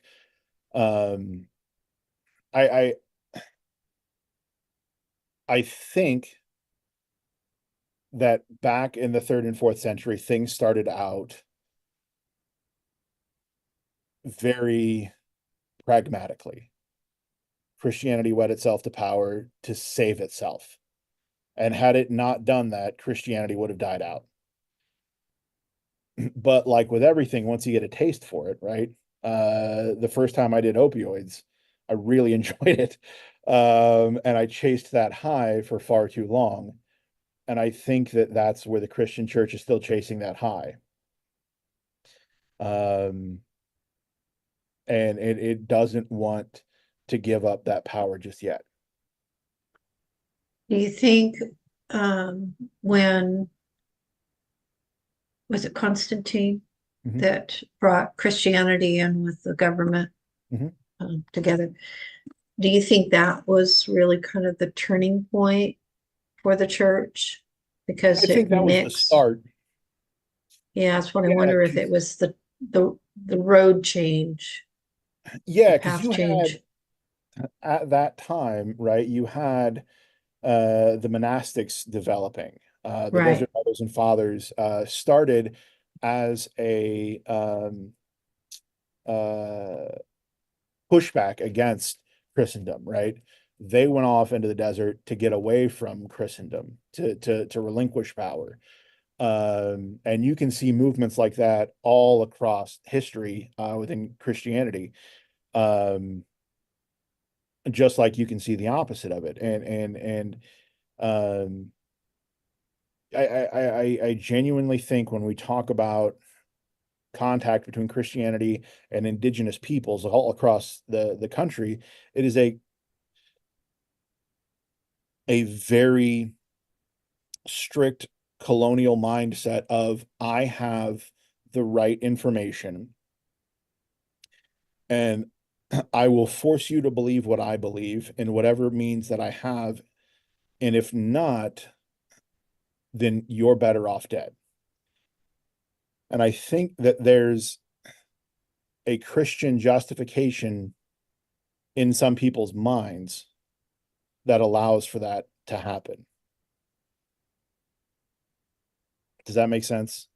I'm Mhm. sorry, my ADHD medicines are not No, here. no, you're fine. I've got a son with ADHD and I can relate to it very well. So, no, you did a Try great not to job. talk And in I circles. actually wrote down some notes. So I think you made some very good points. Thank you. Thank you. Yeah, I think despite all the distortions and the manipulations and the atrocities, that in every generation there are people who manage to have legitimate encounters with Creator Sets Free, despite everything else. But I think you have to recognize that those exceptions don't justify what the power structures are doing. They're happening in spite of them. And I think a lot of times power structures try to kind of retcon their history by saying, oh, look at Francis of Assisi, or look at Martin Luther King, or look at whoever, who they were actually actively opposing while they were there. So I think that you have both. You have the individual experiences of people who had legitimate relationships with Creator and Creator Sets Free, but then you had the distorted power structures that I would say started with Constantine. I mean, I think you can really tie it back to that. When you look at the first century church especially, but really the first 200 to 300 years of the church and what it emphasized, and it not being centered in Southern Europe, but really being centered in the Middle East and Northern Africa, it has a much different emphasis and context and flavor because they were simply trying to live out what Creator Sets Free taught. And then after Constantine, you get all this political and administration and structure and all this kinds of stuff. I think like some of the papal bulls that Ryan mentioned, like you really see just that it is just a veneer, because like part of their thing was like you had to give the populations that you were coming in contact with the opportunity to turn to Christianity voluntarily. But Yeah, they that's the would, requirement. yeah, but they would come and they would make, as they amassed their armies around these people, they would have somebody come out and speak in the language of whatever the oppressing people were that nobody there spoke, would give, a basic gospel message. And if somehow magically they understood this foreign language and responded to it, then like, okay, they could be redeemed. But if they didn't, then they were like, up for destruction. So even the requirement was false and just this veneer of a justification to say what we were doing is okay. But anyway, Let me I'm share. speaking a lot tonight. I'll share a little bit before. Okay, so Casey will speak and then we'll go to heaven. Not because Casey's speaking do we go to heaven. We'll go to But who knows? You never know what might happen. You never know what might happen. The Holy Spirit might just, things might take place, But I make some comments that might be controversial, but I really believe some of what happened needs to be looked at more critically when the gospel came to America. Is that it came in a systematic way, and it really was for the conquering advantage to Christianize the Native American people, because then they would see the way that they're bringing empire. So you bring a native person. I see native churches all across the country, and they look and they act and they sound like white churches. When you go in, they're not an indigenous expression of Christianity hardly anywhere where they're doing something like this. If you go to a native church, it is a white Western expression of Christianity, and I think if we look at the way the gospel was brought to Native people, it really was in a way, and it might have to be researched more, but there's an idea that it's a way that if we get them to think like us, then they see what we're doing so that we can take the land easier, because their mindset will be more white than it is indigenous.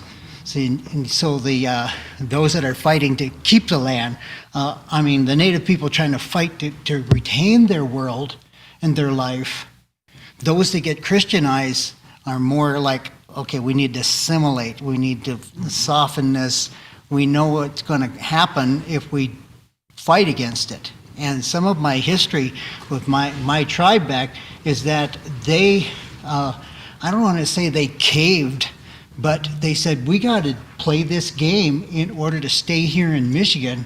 So let's do what we have to do to retain our place in land. And that was to be seen as Christian.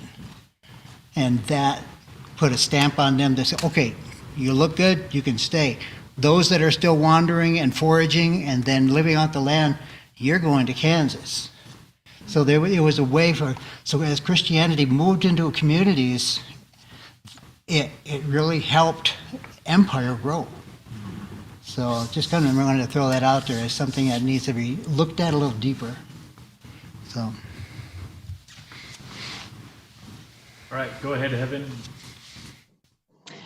What you said reminded me of forests and how the structure of things have changed. So there are many forest fires, but in different areas, they don't happen. And then what happens is the honeysuckle overtakes the forest because the hardwoods are gone, And that kind of reminds me of there are times when I've gone to a service and I wasn't ready for the fire in tongues, but I needed it probably, to grow in a different way or to see something in a different way. But I also had to practice self-love, there's balance in both things, So for whatever reason, it reminded me of how certain trees will only germinate in fire, That's just what I thought about. Thank you for sharing.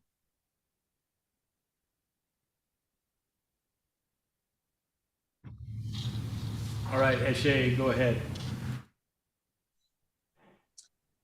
Yeah, you knew I had to give my 2 cents on this one. Too good to pass up. Uh, awesome talk, Ryan. It's this is kind of the path that I'm on too, and I know a lot of us are on. So it's really encouraging and insightful for me. Just hearing a little more about liberation theology, and learned a thing or two about it too, and how I think about theology itself is liberating, it's meant to be liberating, and there's a lot of misconceptions I think about what liberation theology is. Of course, there's different strains of it, but that's a whole nother topic. But no, I was just gonna add to what Uncle Casey said, how, and it kind of reminded me of I think I told a few of you about it. I think I told Casey and Brian about it, about this guy that I met in Albuquerque when we were there.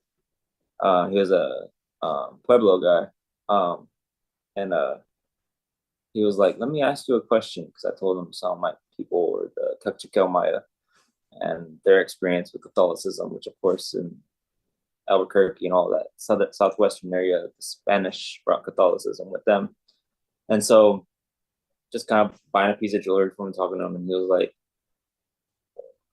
he asked me, "Do you practice Christianity? Do you practice that?" I was like, I had to think about that for a second because I knew what he meant, you know? And I was like, I am a follower of Jesus, but I am decolonizing my faith.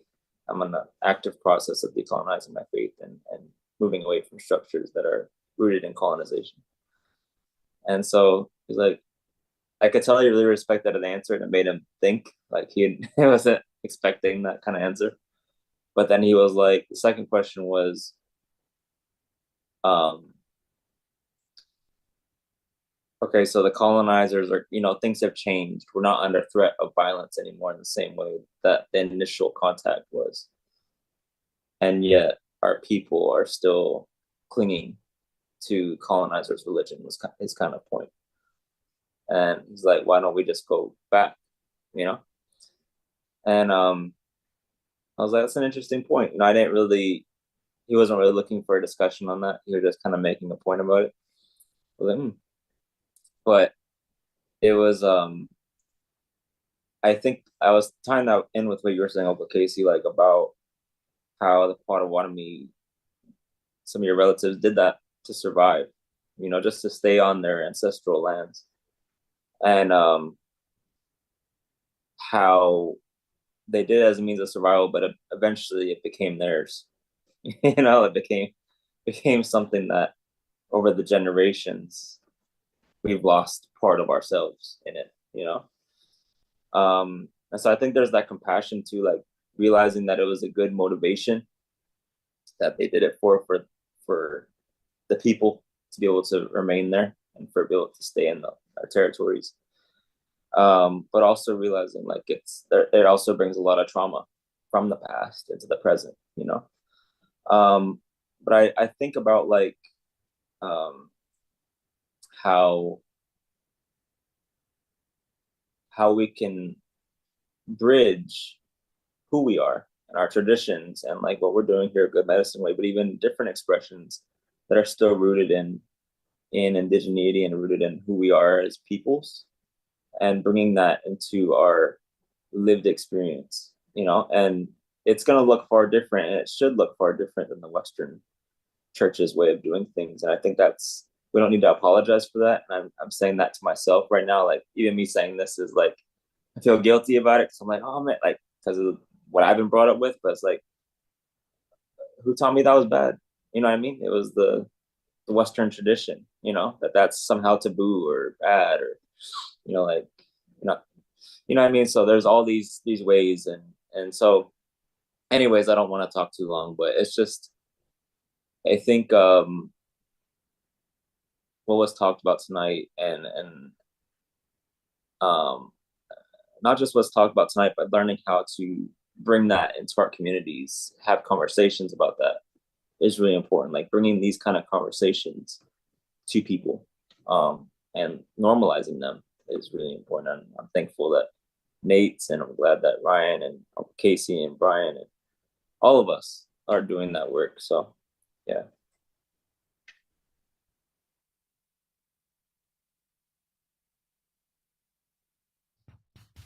All right, go ahead, Dennis. Hey, from Bruce.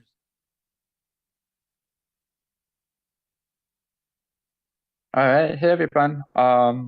It's been a while since I've been able to pop on, but I do enjoy hearing the conversation. I can't hear all the recordings every time, but every once in a while I pop on. And it's always edifying to hear these different conversations and points of view. I guess I kind of have something that I've been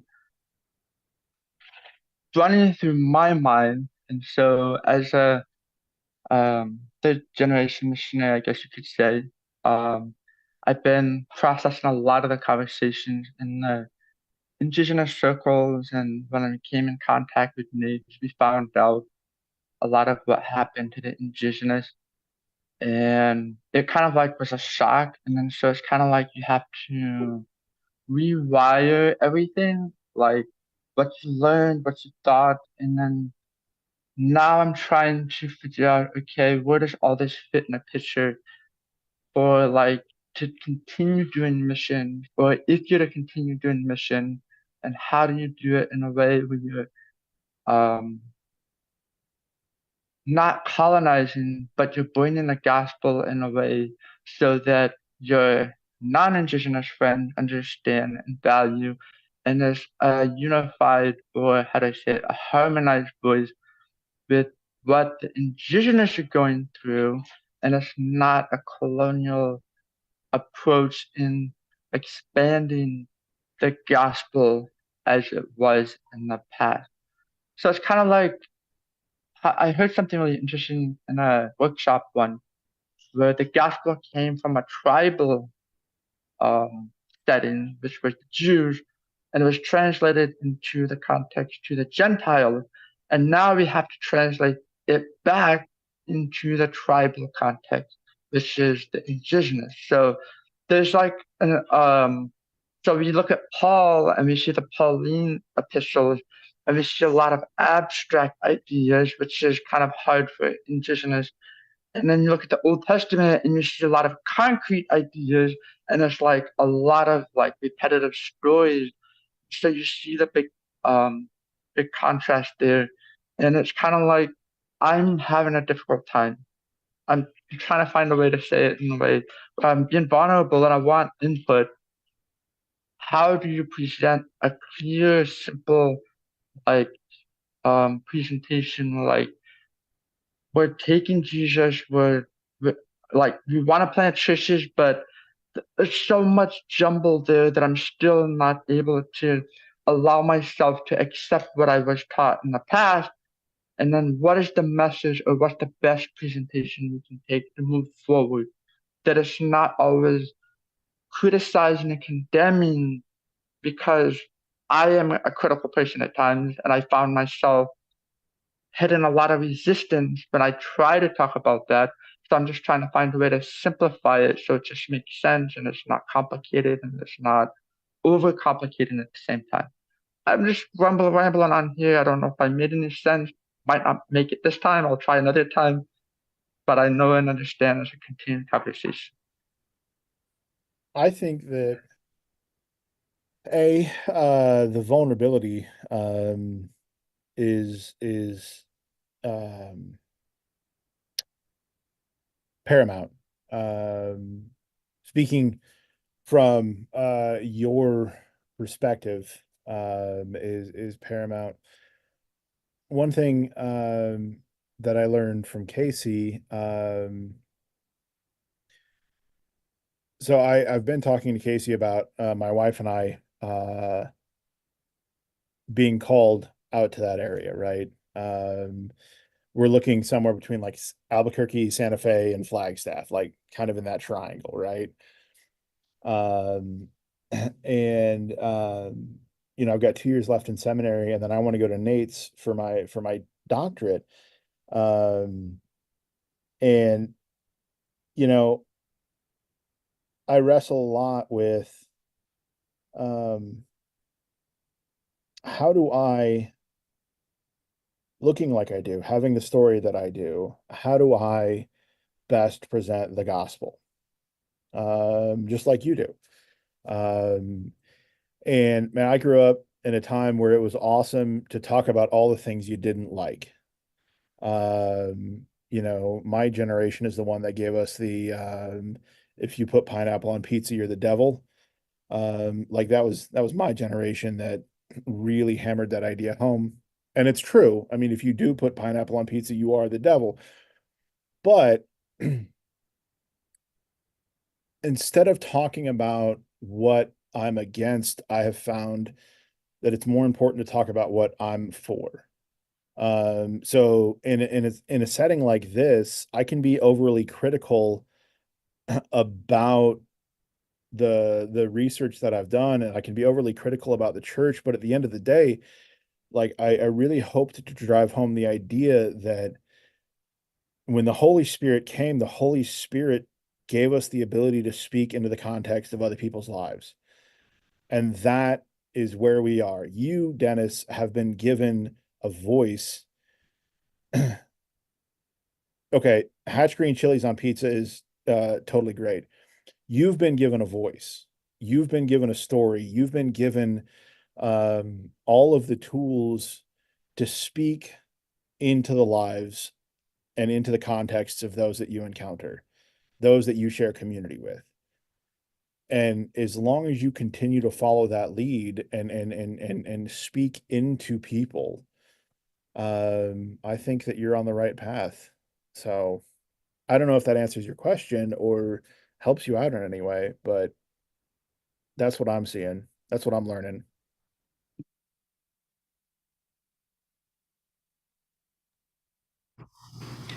Yeah, thank you. I appreciate that.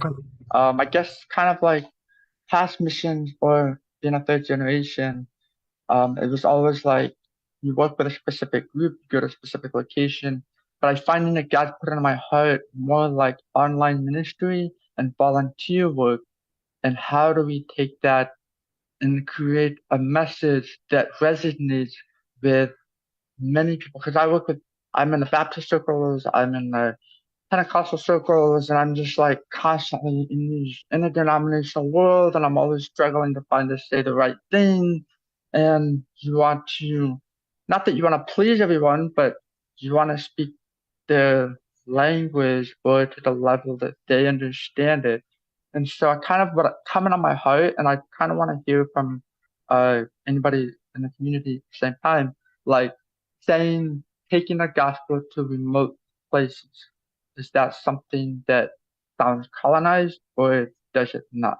Like I'm trying to find a short phrase, and planting churches, it sounds good, but then at the same time I'm kind of like, I don't know if planting is really an indigenous concept. But Baptist people understand planting churches. They value that because to them you're making progress, and that's a benchmark, or that's a, like, I don't know. I don't want to get too deep and technical here, but just kind of add in a little bit more to the processes going on in my mind. Thank you, guys. But into that, one thing you got to know is that when the gospel came across the GNC to really for the Greeks first, and it came through, and Paul was at the Areopagus, that was kind of like introduction into this white Western indigenous world. These people were an unreached people group, except for the Jews, some of the Jews from diaspora there. So they got the gospel, and they began to create a Christianity that looked like them. And that's what is basic to starting a community. And I think we ought to look at, rather than saying we're going to church plant, we're going to go and we're going to create believer communities. When you get into the word church, we're just going white Western again. Let's get into ecclesia, that we're creating these indigenous believing communities. And that'll be better than saying, oh, we got to build the square building and put a steeple, a bell, and a cross on top in order for it to be seen as a legitimate expression of Christianity. No, it can be in a church where we sit in a circle. We got a section in this church right here that we set apart to be an expression of an indigenous way. But if we really had a way to do it, maybe we could make some kind of hogan outside, or in my tradition in Michigan, we could make some kind of what they call these long houses that they would have, or they call it another one as prayer where they have the fire. What is that word? Ishkode. An ishkode is where they have places of fire and where they have ceremony. We can make something like that. But church planting, yeah, let's push that word away, and let's create communities of faith. new communities. I think some people have already got into that already, but it's something that I think we ought to carry on and realize it took Europe hundreds of years to start to develop the Catholic Church's expression. Contextual ministry is now, from the beginning here, it's only about 30 years old. So I started when like 28 years old, and several others at the same time also started, Richard, Terry, Randy, and others. So all that, we're only about 30 years old. So give us another 30 years and think long term, rather than you got to create an indigenous expression right now. One of the best books that I see to read is Vincent Donovan's Rediscovering Christianity. That book there will set you into a mindset that it has to be presented in the mindset of the people. Donovan says in it, he says, within every culture, they already have the means of finding salvation within their cultural context.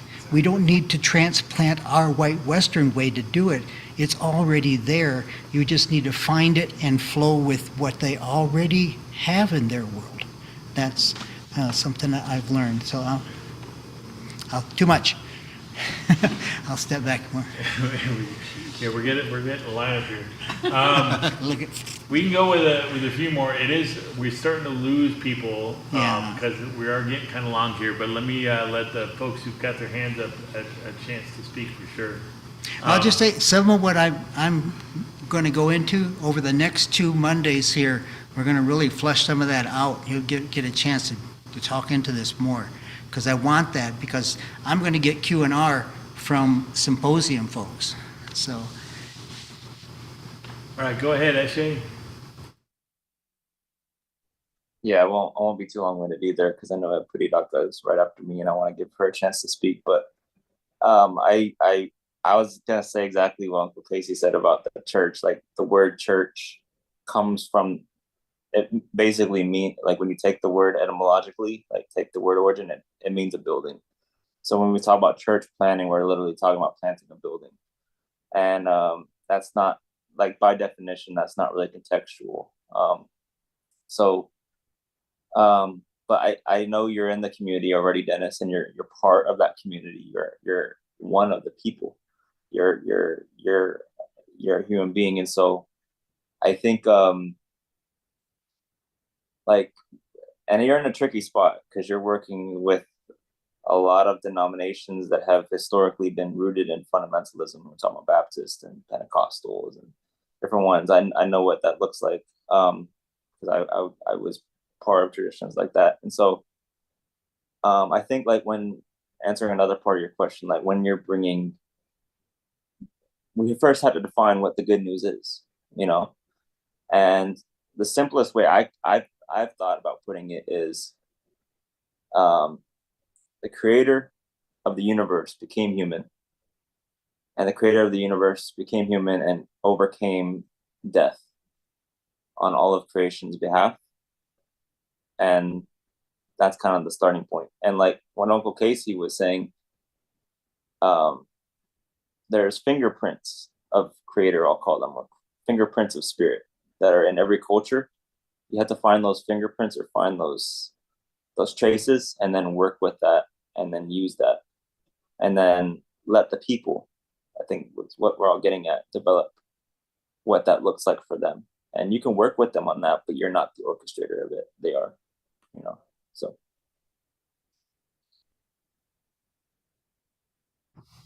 Well said, Nishi. All right, Mperataka, go ahead. Hey, well, I'm sorry, Dennis, I do not remember what you asked, but I would like to actually ask the question to Ryan. I want to first thank you for your encouragement to all of us here. How you were speaking about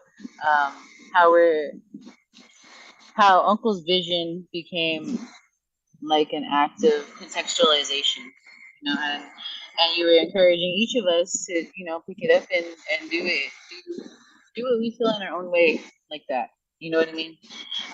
But I was wondering, like what would you consider an act of contextualization like in this modern age? Like is there any way that like modern day churches can encourage other native people to like raise their voices in the way that you have encouraged us tonight? Like, do you have any ideas of that? So the funny thing is, I was talking to a friend of mine um, about about this, and I said at the beginning of talking that I felt uncomfortable by this, um, and that's why I wanted to encourage you guys, because you guys are already doing things that are so profound that when I talk to people about what Good Medicine Way is doing, they want to do something similar in their context, in their lives, in their communities. And I think that the community aspect of it is important, right? Um, in my conversations with Casey,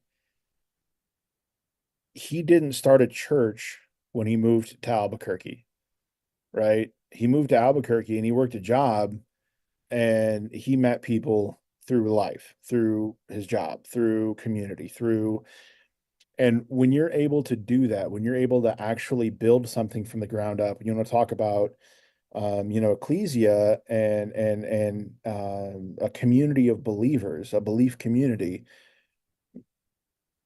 It is about building that community. So in your life specifically, you have a community and you know what your community needs because you're in relationship with them. You're actively engaging in their lives. You're breaking bread with them, you're going into each other's homes, you're doing X, Y, and Z. So looking at doing this um in other lives is doing that. But I think one of the things that we do, especially in the West, is we try to capitalize on everything. It has to generate income. It has to create a revenue stream of some sort.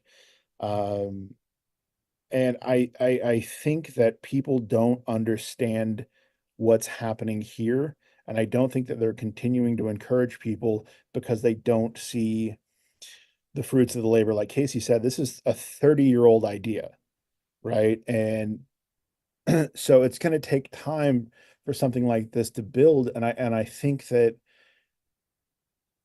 being able to articulate why this matters beyond a revenue stream, beyond baptisms, beyond, clicks on a social media site.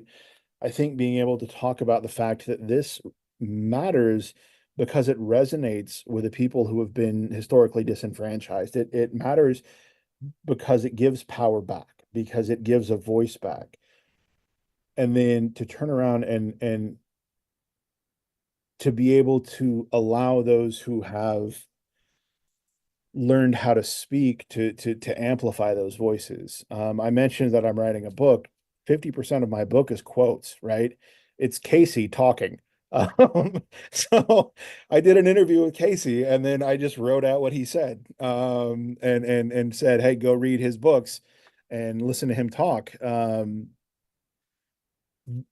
Because at the end of the day, to encourage people to amplify their voices is to empower them. And I think I'm not answering your question at all because ADHD brain.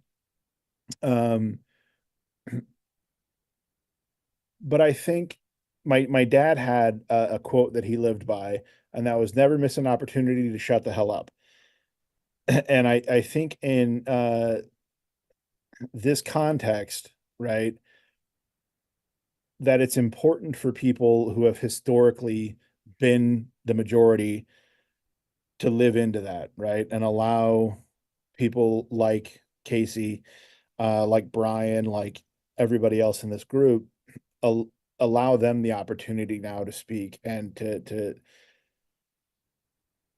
build those communities and just come alongside them, encourage them and resource them and help amplify them. So I'm sweaty again. I'm sorry. We got in-house, Laura has comments.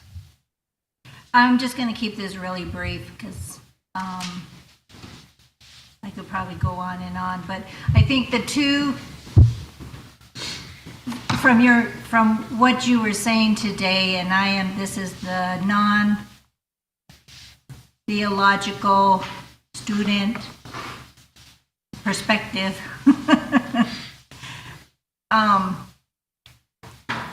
Is that I see two, I don't know if you want to call it concepts, or it's like two polar opposites. I can think of when you were talking about power, control, authority. I think of the Crusades. That it was through the Crusades, in the name of the church, in the name of God, that came across the lands and caused destruction, death, took land, and did many, came in the name of God to bring atrocities to the indigenous people.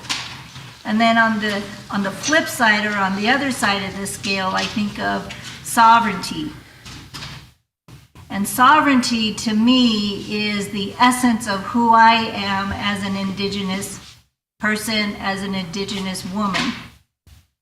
And that as we start looking at building communities of faith within the indigenous communities and with supporters that are not, let's say, indigenous themselves in the sense of a native person here in the U.S., but they are supporters, they are allies, they are family, they are relatives.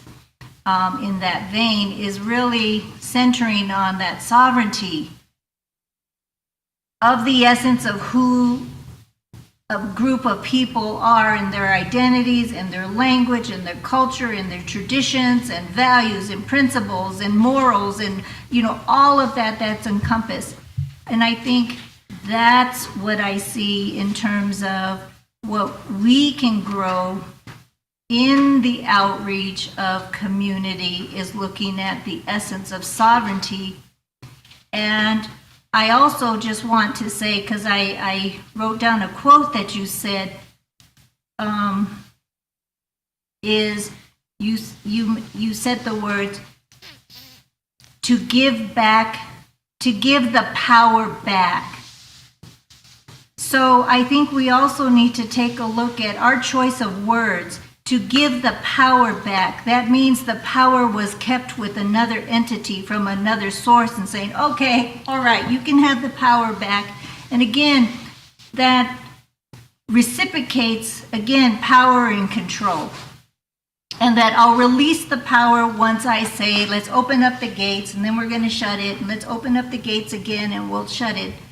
So I think it's just, my other point was just, we too would need to think about, as we convey the message, is what is our choice of words in what we're saying and whom we're saying it to, because that's the phrase that caught my attention. Yeah.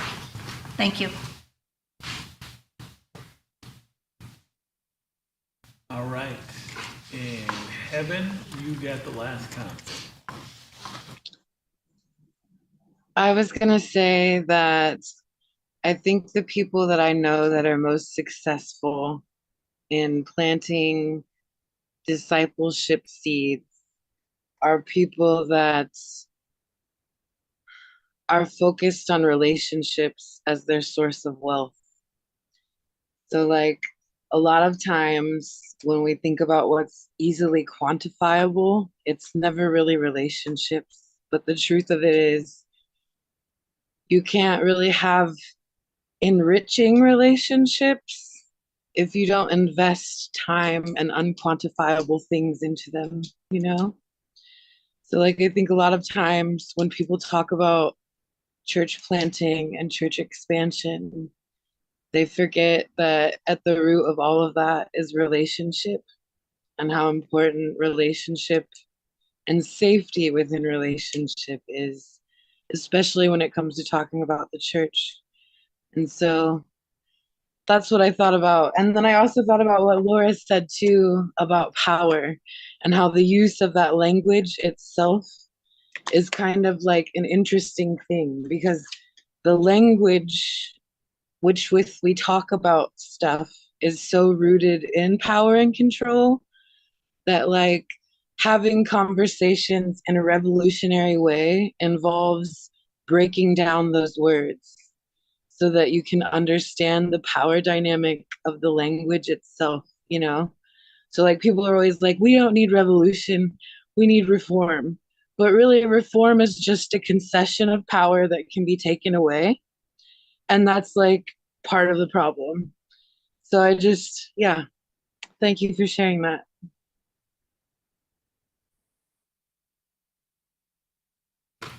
Right. Any last thoughts to any of that, Ryan?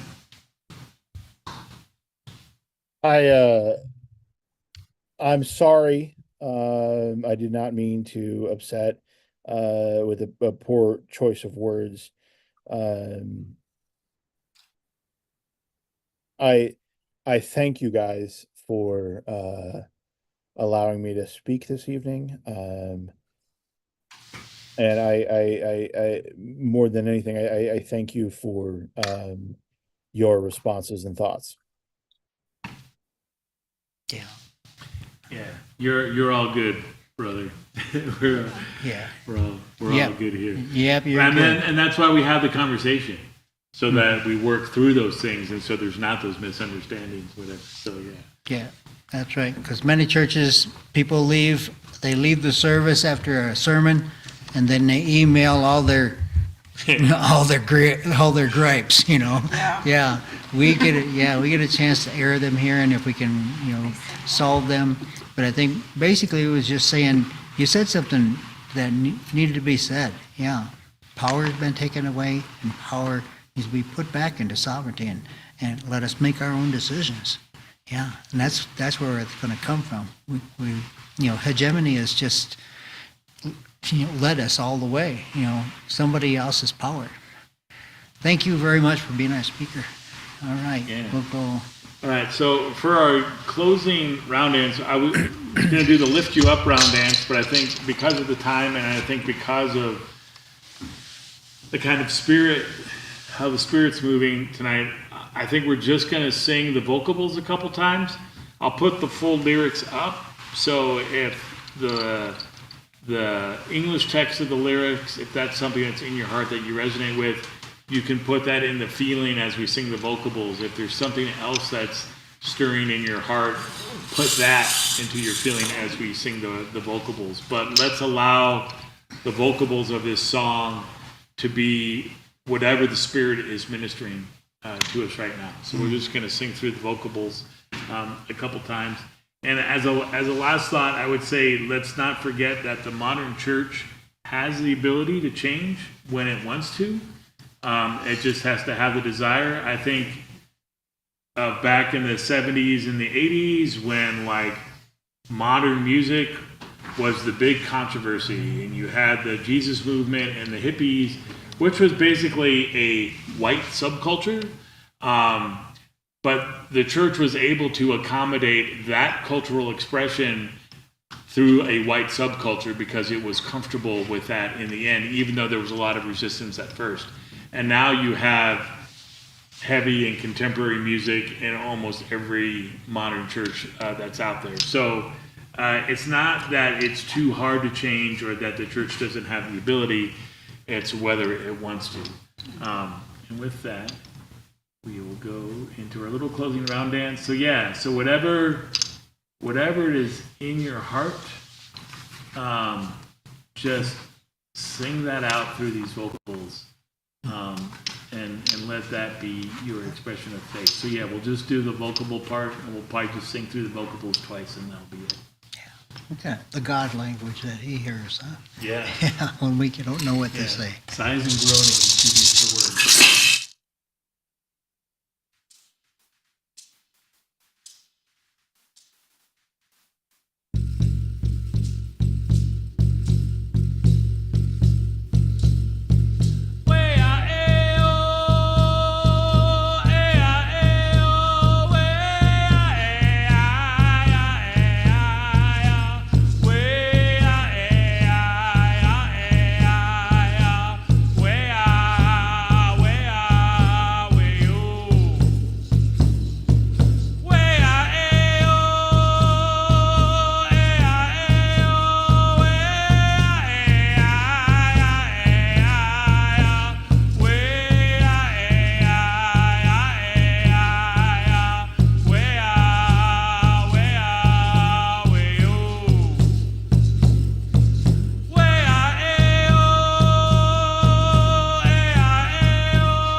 All right.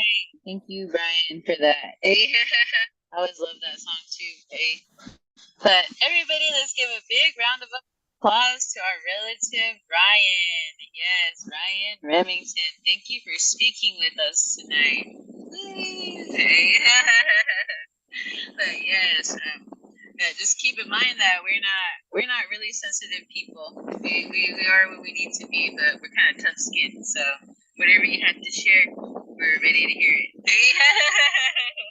But yes, I want to thank everybody for joining us again. And so we will be going into our closing prayer, our send off blessing. We're going to call on our brother Namar if he is still here. Namar Newson. All right, there he is. Hey, all right, so go ahead and take it away, brother. Can you all hear me okay? Yeah. Sporting that little new goatee there. You got like the Idris Elba thing going on.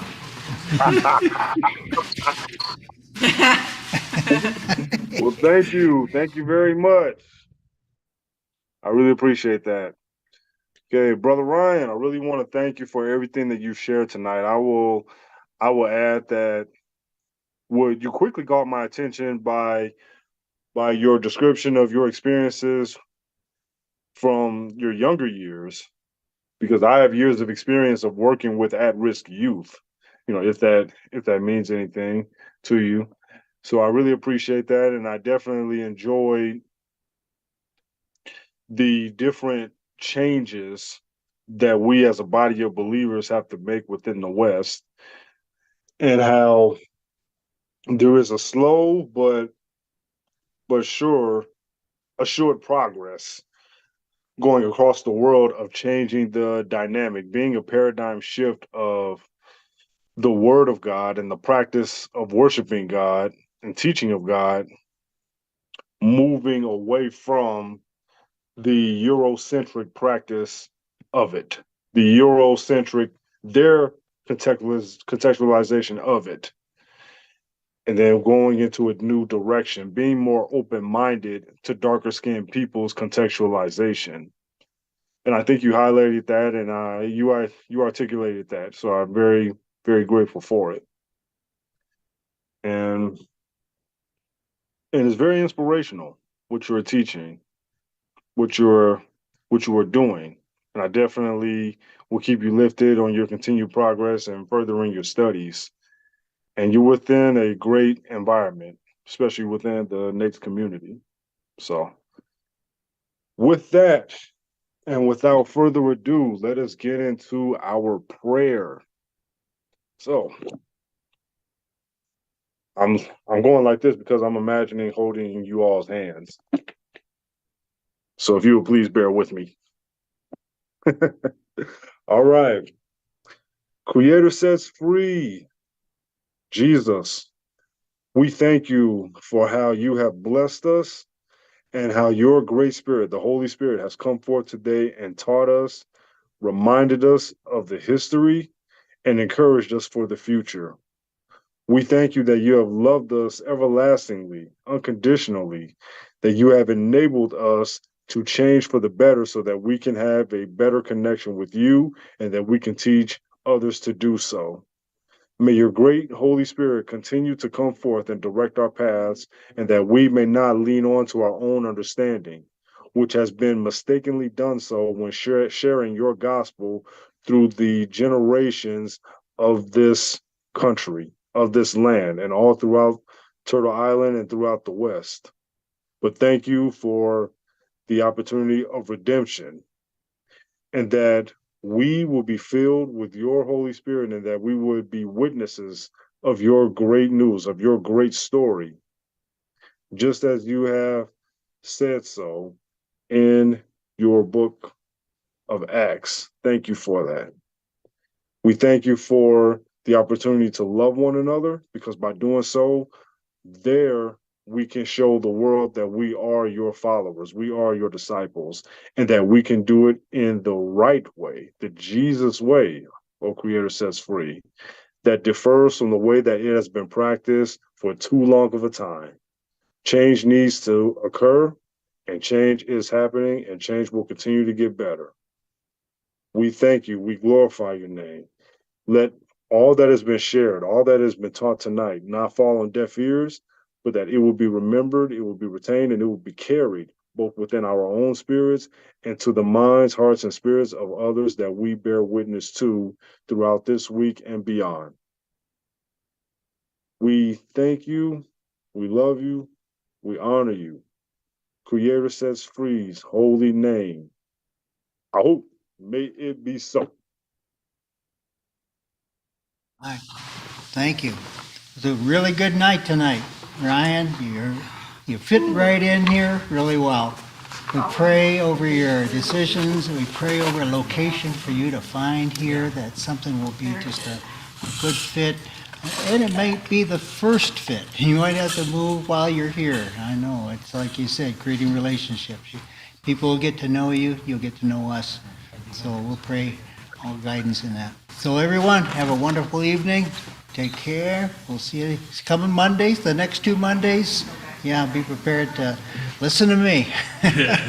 So, good night. All right, so come with your challenging questions. Challenging questions. So, yeah, so we can take them over to the Nates. All right. I'll write them down. Yes. All right. Yep. Good night.